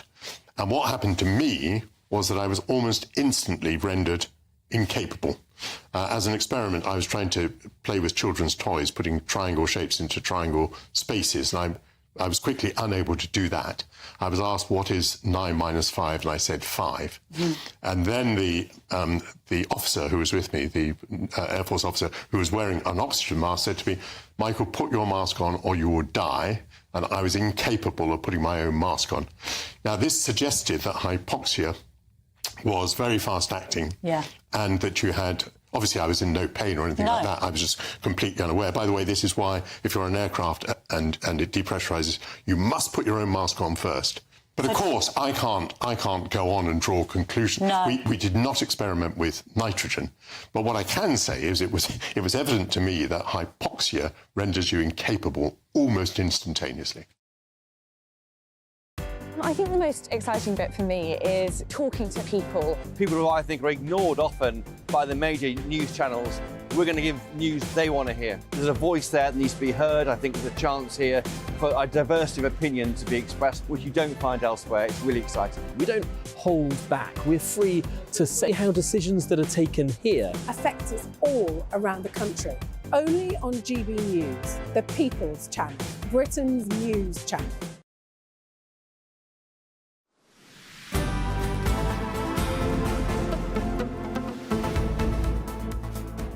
It's 2:38. You're watching and listening to Good Afternoon Britain. Now, Prince Harry is to appeal a High Court decision which effectively means the level of security he receives in the UK is going to be downgraded. Well, joining us now is the royal broadcaster, Rafe Haidel-Mankou.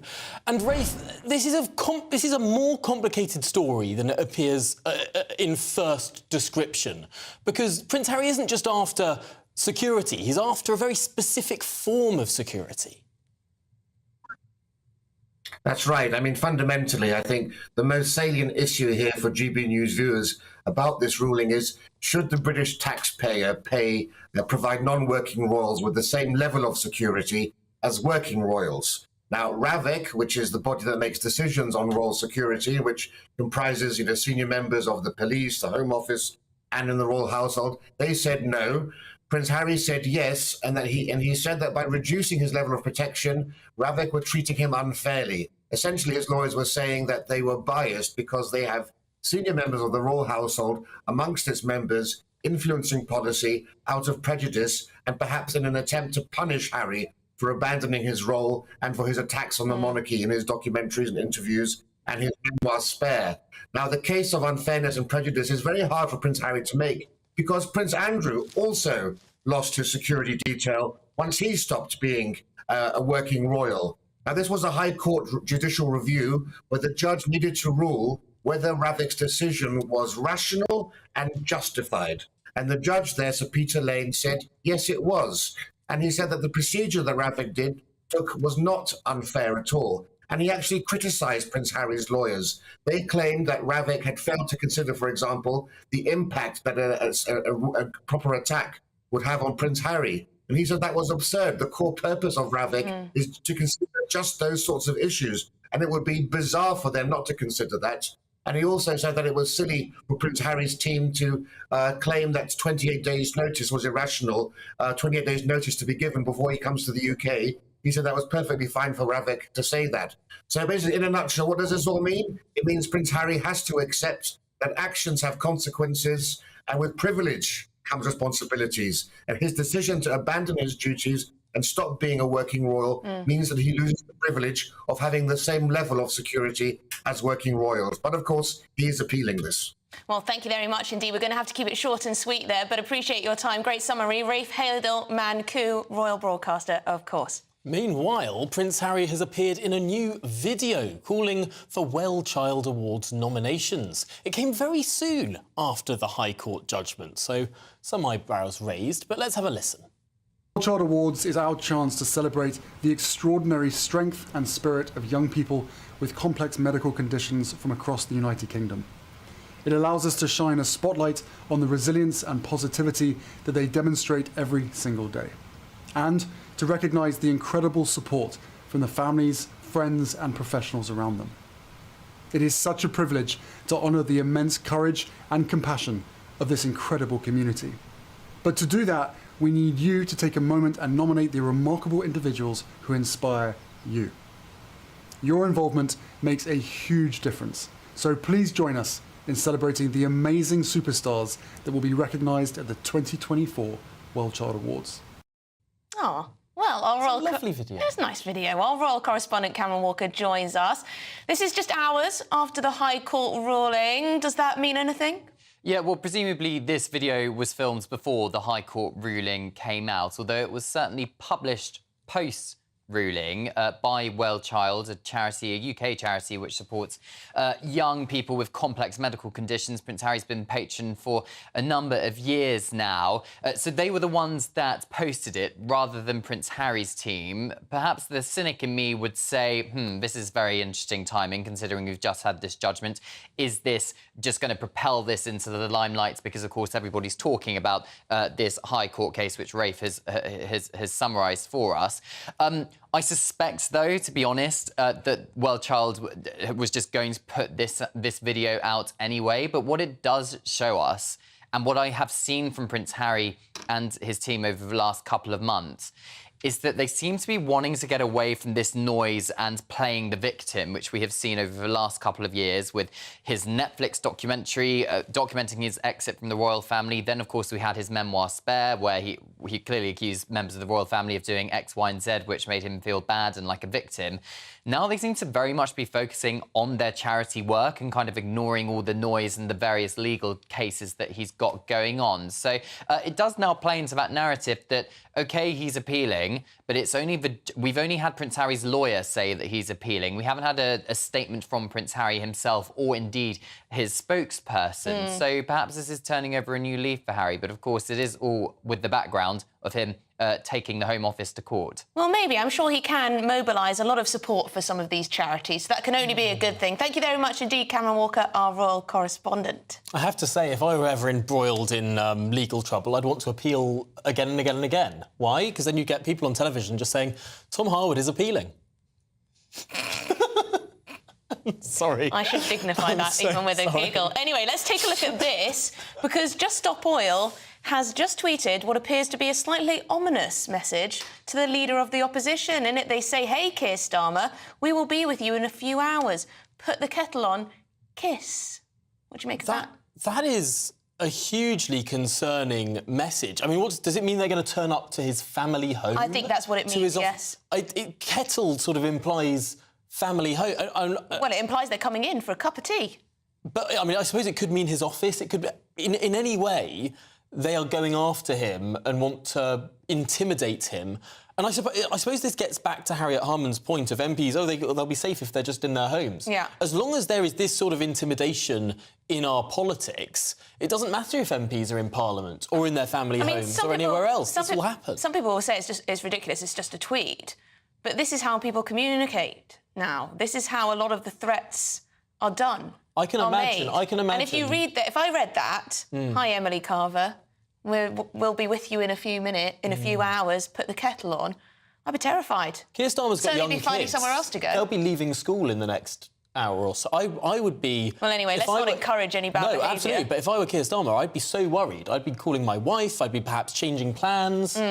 That sort of tweet is incredibly intimidating. Yeah, I think so. But Graham did message, because he's got something to pick up with us. He says he's amazed to see that we did not challenge the disgraceful protests of the Welsh farmers intimidating members of the Welsh Parliament. I guess that's a good point, but I'm not sure if they had any truly intimidatory placards there. Welsh farmers aren't turning up outside the homes of Senedd members. No. Welsh farmers are quite rightly protesting outside the Welsh Assembly, the Welsh Parliament, as people should be allowed to protest outside the UK Parliament. I don't think they've been making any death threats, but please correct me if I'm wrong. But coming up, remember the debanking scandal when Nigel Farage was refused an account by Coutts Bank? Well, that's also happened to thousands of small businesses in this country. That's coming up very shortly. You're watching Good Afternoon Britain. We're on GB News. In the GB Newsroom, we bring you the news as it happens. With our team of dedicated journalists across the UK, we're ready to give you accurate reporting every day. When the news breaks, we'll be there with bulletins on GB News, the People's Channel, Britain's news channel. Lee Anderson's Real World. Fridays from 7 p.m. Dr. Jane Jones, who's the clinical lead for Care After Combat. Yep. Jane, thanks for coming. And just tell me a little bit about your organisation. What do you do? OK, well, thank you for having me here so we can talk about Care After Combat. So we are an organisation, a charity, who work into the prison system, working with military veterans who've somehow got involved with the justice system and So there's quite a high population of ex-servicemen and women in our prisons. Why is that, do you think? So 2014, the government did a review of who was resident in UK prisons, and what they found were that military veterans are the highest occupational group, and this obviously raises some concerns. So the government wanted to do something about that, and so they supported Care After Combat initially just as a scoping exercise, really, to see if there was any way we could help these men and women actually, you know, understand the problems that led to offending behaviour and go on to lead successful lives. So what sort of offending behaviour are we talking typically for people that's in prison that's actually served in our armed forces? Primarily, it's violence. Yeah. So that is the highest offence that we work with. Okay. But of course, the military, as with everybody else, it's the full range of offending behaviour. OK, so we're in a pub, Jane, Dr Jane, and I guess for some people, you know, the odd tipple of alcohol is good, a bit of fun of a weekend, relax, let your hair down. But for some people, alcohol is not always their best friend, and I guess that plays a part in some of your veterans that end up inside. Absolutely. So, speaking from my own experience, a good 2/3 of the people I work with have some kind of mental health problem or mental health difficulty, struggling to either adapt into civilian life or with some of the traumas they've experienced during service. People might self-medicate with alcohol to manage some of those thoughts and feelings. Your weekend starts here with Friday Night Live with me, Mark Dolan, 8 till 9 on GB News. Big stories, big guests and big laughs as we get you ready for a cracking weekend. That's Friday Night Live with Mark Dolan, Fridays 8 till 9 on GB News. Bring your own drinks, the admission's free. Have a great Saturday night with me, Leo Curse, on the Saturday Night Showdown. It's a crazy world out there, so come and make fun of it with me, my panel of comedians, and a couple of people who actually know what they're talking about. This Saturday Night Showdown is your front row ticket to the clown show every Saturday, only on GB News, the People's Channel, Britain's news channel.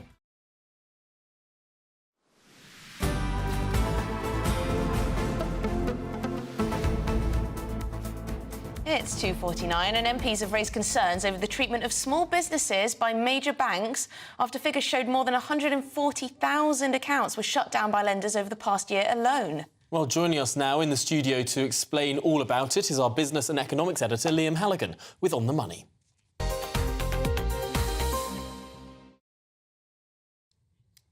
Liam, what's the story? The story, Tom, is that just as some individuals have been debanked, if you like, had their bank account taken away, we remember, of course, the famous case of our colleague Nigel Farage being debanked by Coutts, owned by NatWest. It led to the CEO of NatWest, Alison Rose, standing down. Just as some individuals have been debanked, there are companies, particularly small and medium-sized enterprises, that are having their banking services withdrawn. Now, the major high street clearing banks, they deny any wrongdoing, and there's no question that they've broken any laws here. But MPs on the Treasury Select Committee, cross-party committee of MPs, particularly interested and, dare I say, expert in economic and financial issues, they've amassed some data. They've got a hearing this afternoon. They've amassed data which shows that 150,000 bank accounts of small UK companies were closed down over the last year, out of about 4 to 5 million. So that's sort of 2 or 3% in a single year. And we know from the likes of the Federation of Small Businesses, many other lobby groups for small companies, that small firms, which account for half of our national income, which employ 2/3 of us, the real lifeblood of the British economy, they feel that a lot of the banks are ignoring them. They feel that the banks, because they don't make much money off the small firms, they are not extending the banking services that they need. So just imagine you're running a small firm, your bank account is absolutely crucial, you're making payroll, you're employing people, you're paying suppliers, you're getting revenues in. A lot of small businesses, they really run on the wits of the people who own them, a lot of hard-working Brits. And if you have the sort of basic plumbing of your business, your bank account taken away at short notice against your will, it really can threaten your business and the lives and livelihoods, not just of the business owners, but the business employees too. And that's why the Treasury Select Committee is investigating this issue. And I would say to them, chapeau, and rightly so. Liam, do we know what proportion of these accounts that have been closed are for political reasons or otherwise? We don't, Tom. That is, of course, the question. I referred earlier to Nigel Farage.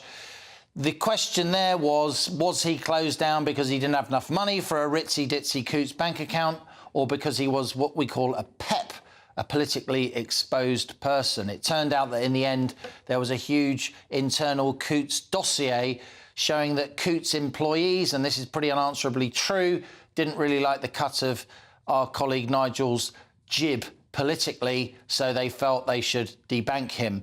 They have now apologised for that, as has the company as a whole. When it comes to small and medium-sized enterprises, it's almost never because the owner is politically exposed, because the sort of people that own small and medium-sized enterprises, they're sort of honest-to-goodness, salt-of-the-earth people up and down the country, rather than, you know, well-known political figures or celebrities.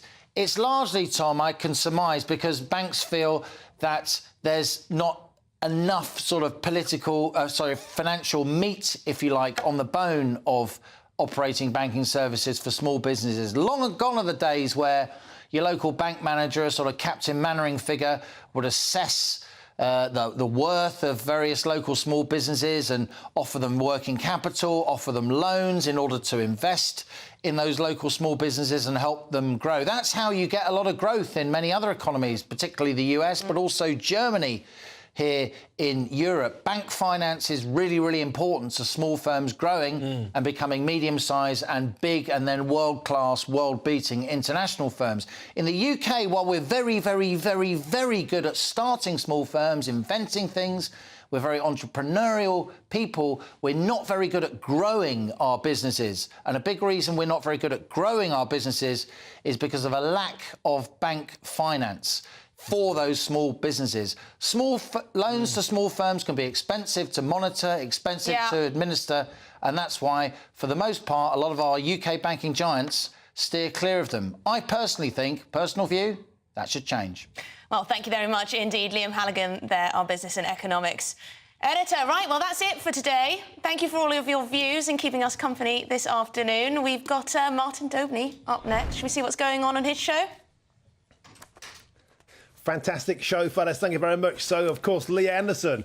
Will he revolt? Will he go to reform after the holiday in bromance with Richard Tice? Will it trigger a red wall revolution? We'll have all the latest on that huge story. Plus, £31 million on MP security. Why should we pay for a mob that they can't control? Talking of which, I'll speak to one of the organisers of those pro-Palestine marches and put James Cleverly's point to them. You've made your point. Surely it's now just time to stop. And also an historic ruling on NI soldiers in Northern Ireland, but that's after your latest weather forecast.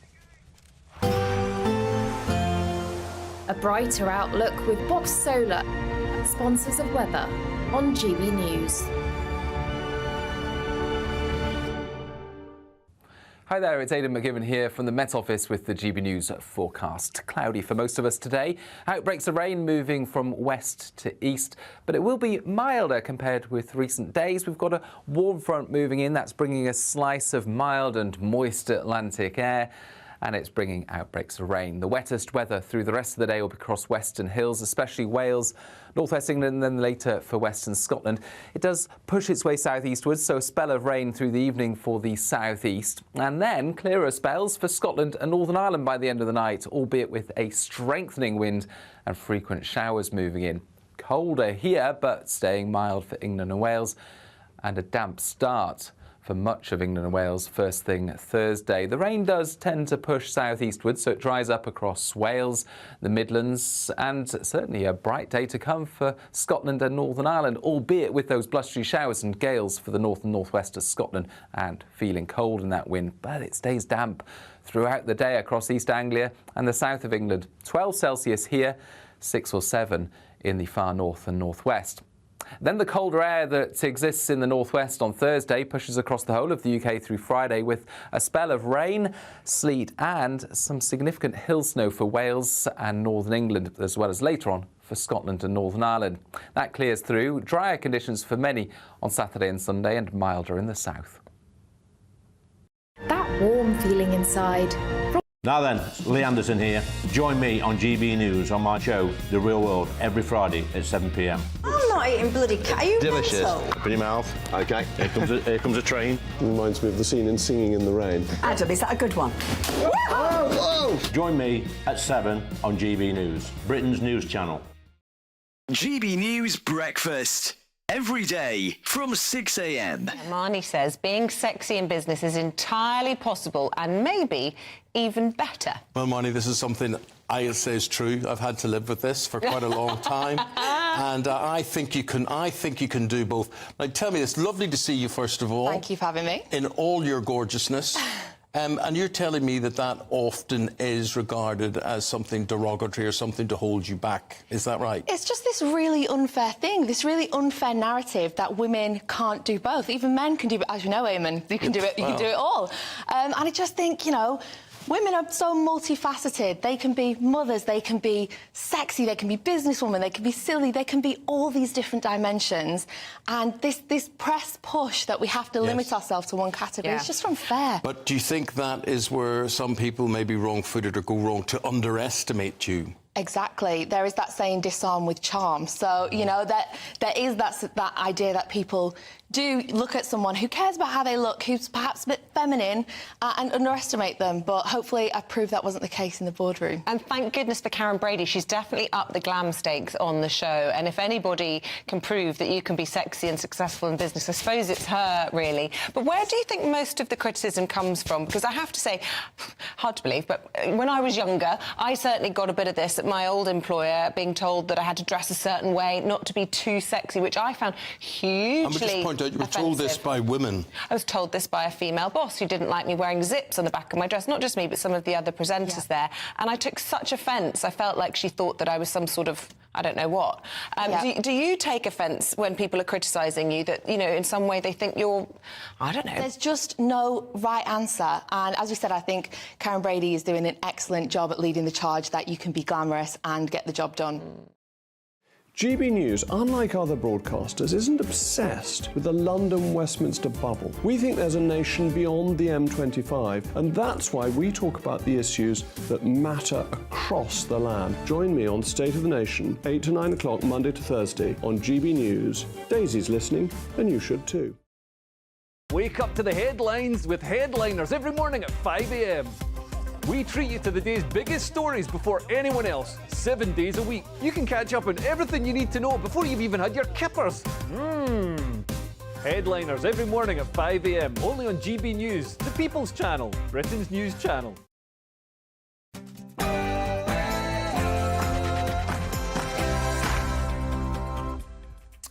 A very good afternoon to you. It's 3 p.m. and welcome to the Martin Daubney Show on GB News, broadcasting live from the heart of Westminster, all across the UK. Now, in a few minutes, and we're speaking to Conservative MP Tim Loughton, and there's loads and loads to talk about with him, of course. We're getting his views on MP safety in the wake of all those pro-Palestine protests. The government spending an astonishing £31 million of taxpayers' money on beefing up those security arrangements.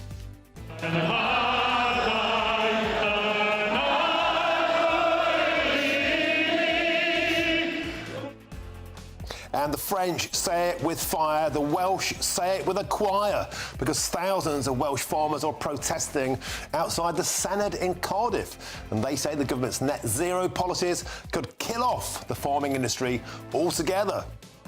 And I've also got news of a new debanking scandal that's affected more than 140,000 small and medium-sized businesses. And there's news of a bad defeat, yet another bad defeat for Prince Harry in the High Court. And that's all coming between now and 6 o'clock.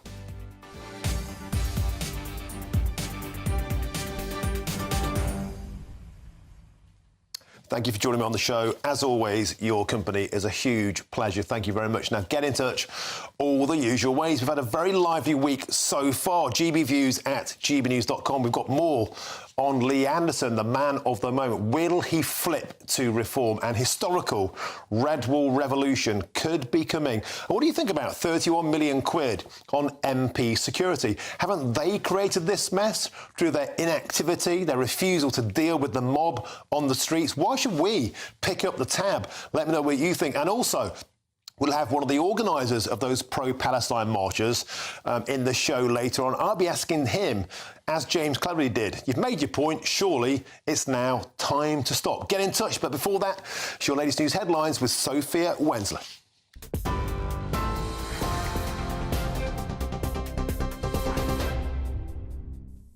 Thanks, Martin. It's 3:02. I'm Sophia Wensler in the GB newsroom.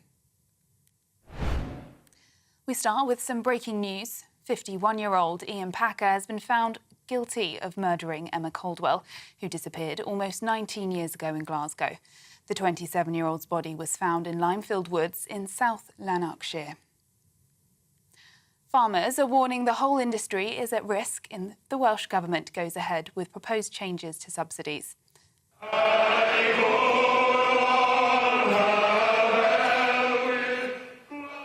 Outside Parliament, they staged a protest against plans which require 20% of agricultural land to be set aside for trees and wildlife habitats. The Labour government insists the changes are necessary to fight climate change, but conceded the plan could still be adjusted at the end of a consultation. Unions warn there'll be thousands of job losses, and leader of the Welsh Conservatives, Andrew R.T. Davies, told GB News it'll be disastrous for the country.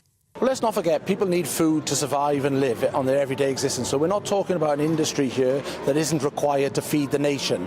And if we don't have farmers, we don't have food. And by the government's own figures, if this scheme goes ahead unchanged, 5,500 farmers will lose their livelihoods, 125,000 cattle will be lost in Wales, 800,000 sheep, and £200 million worth of economic activity will be lost. So it'll be a devastating impact on rural communities the length and breadth of Wales.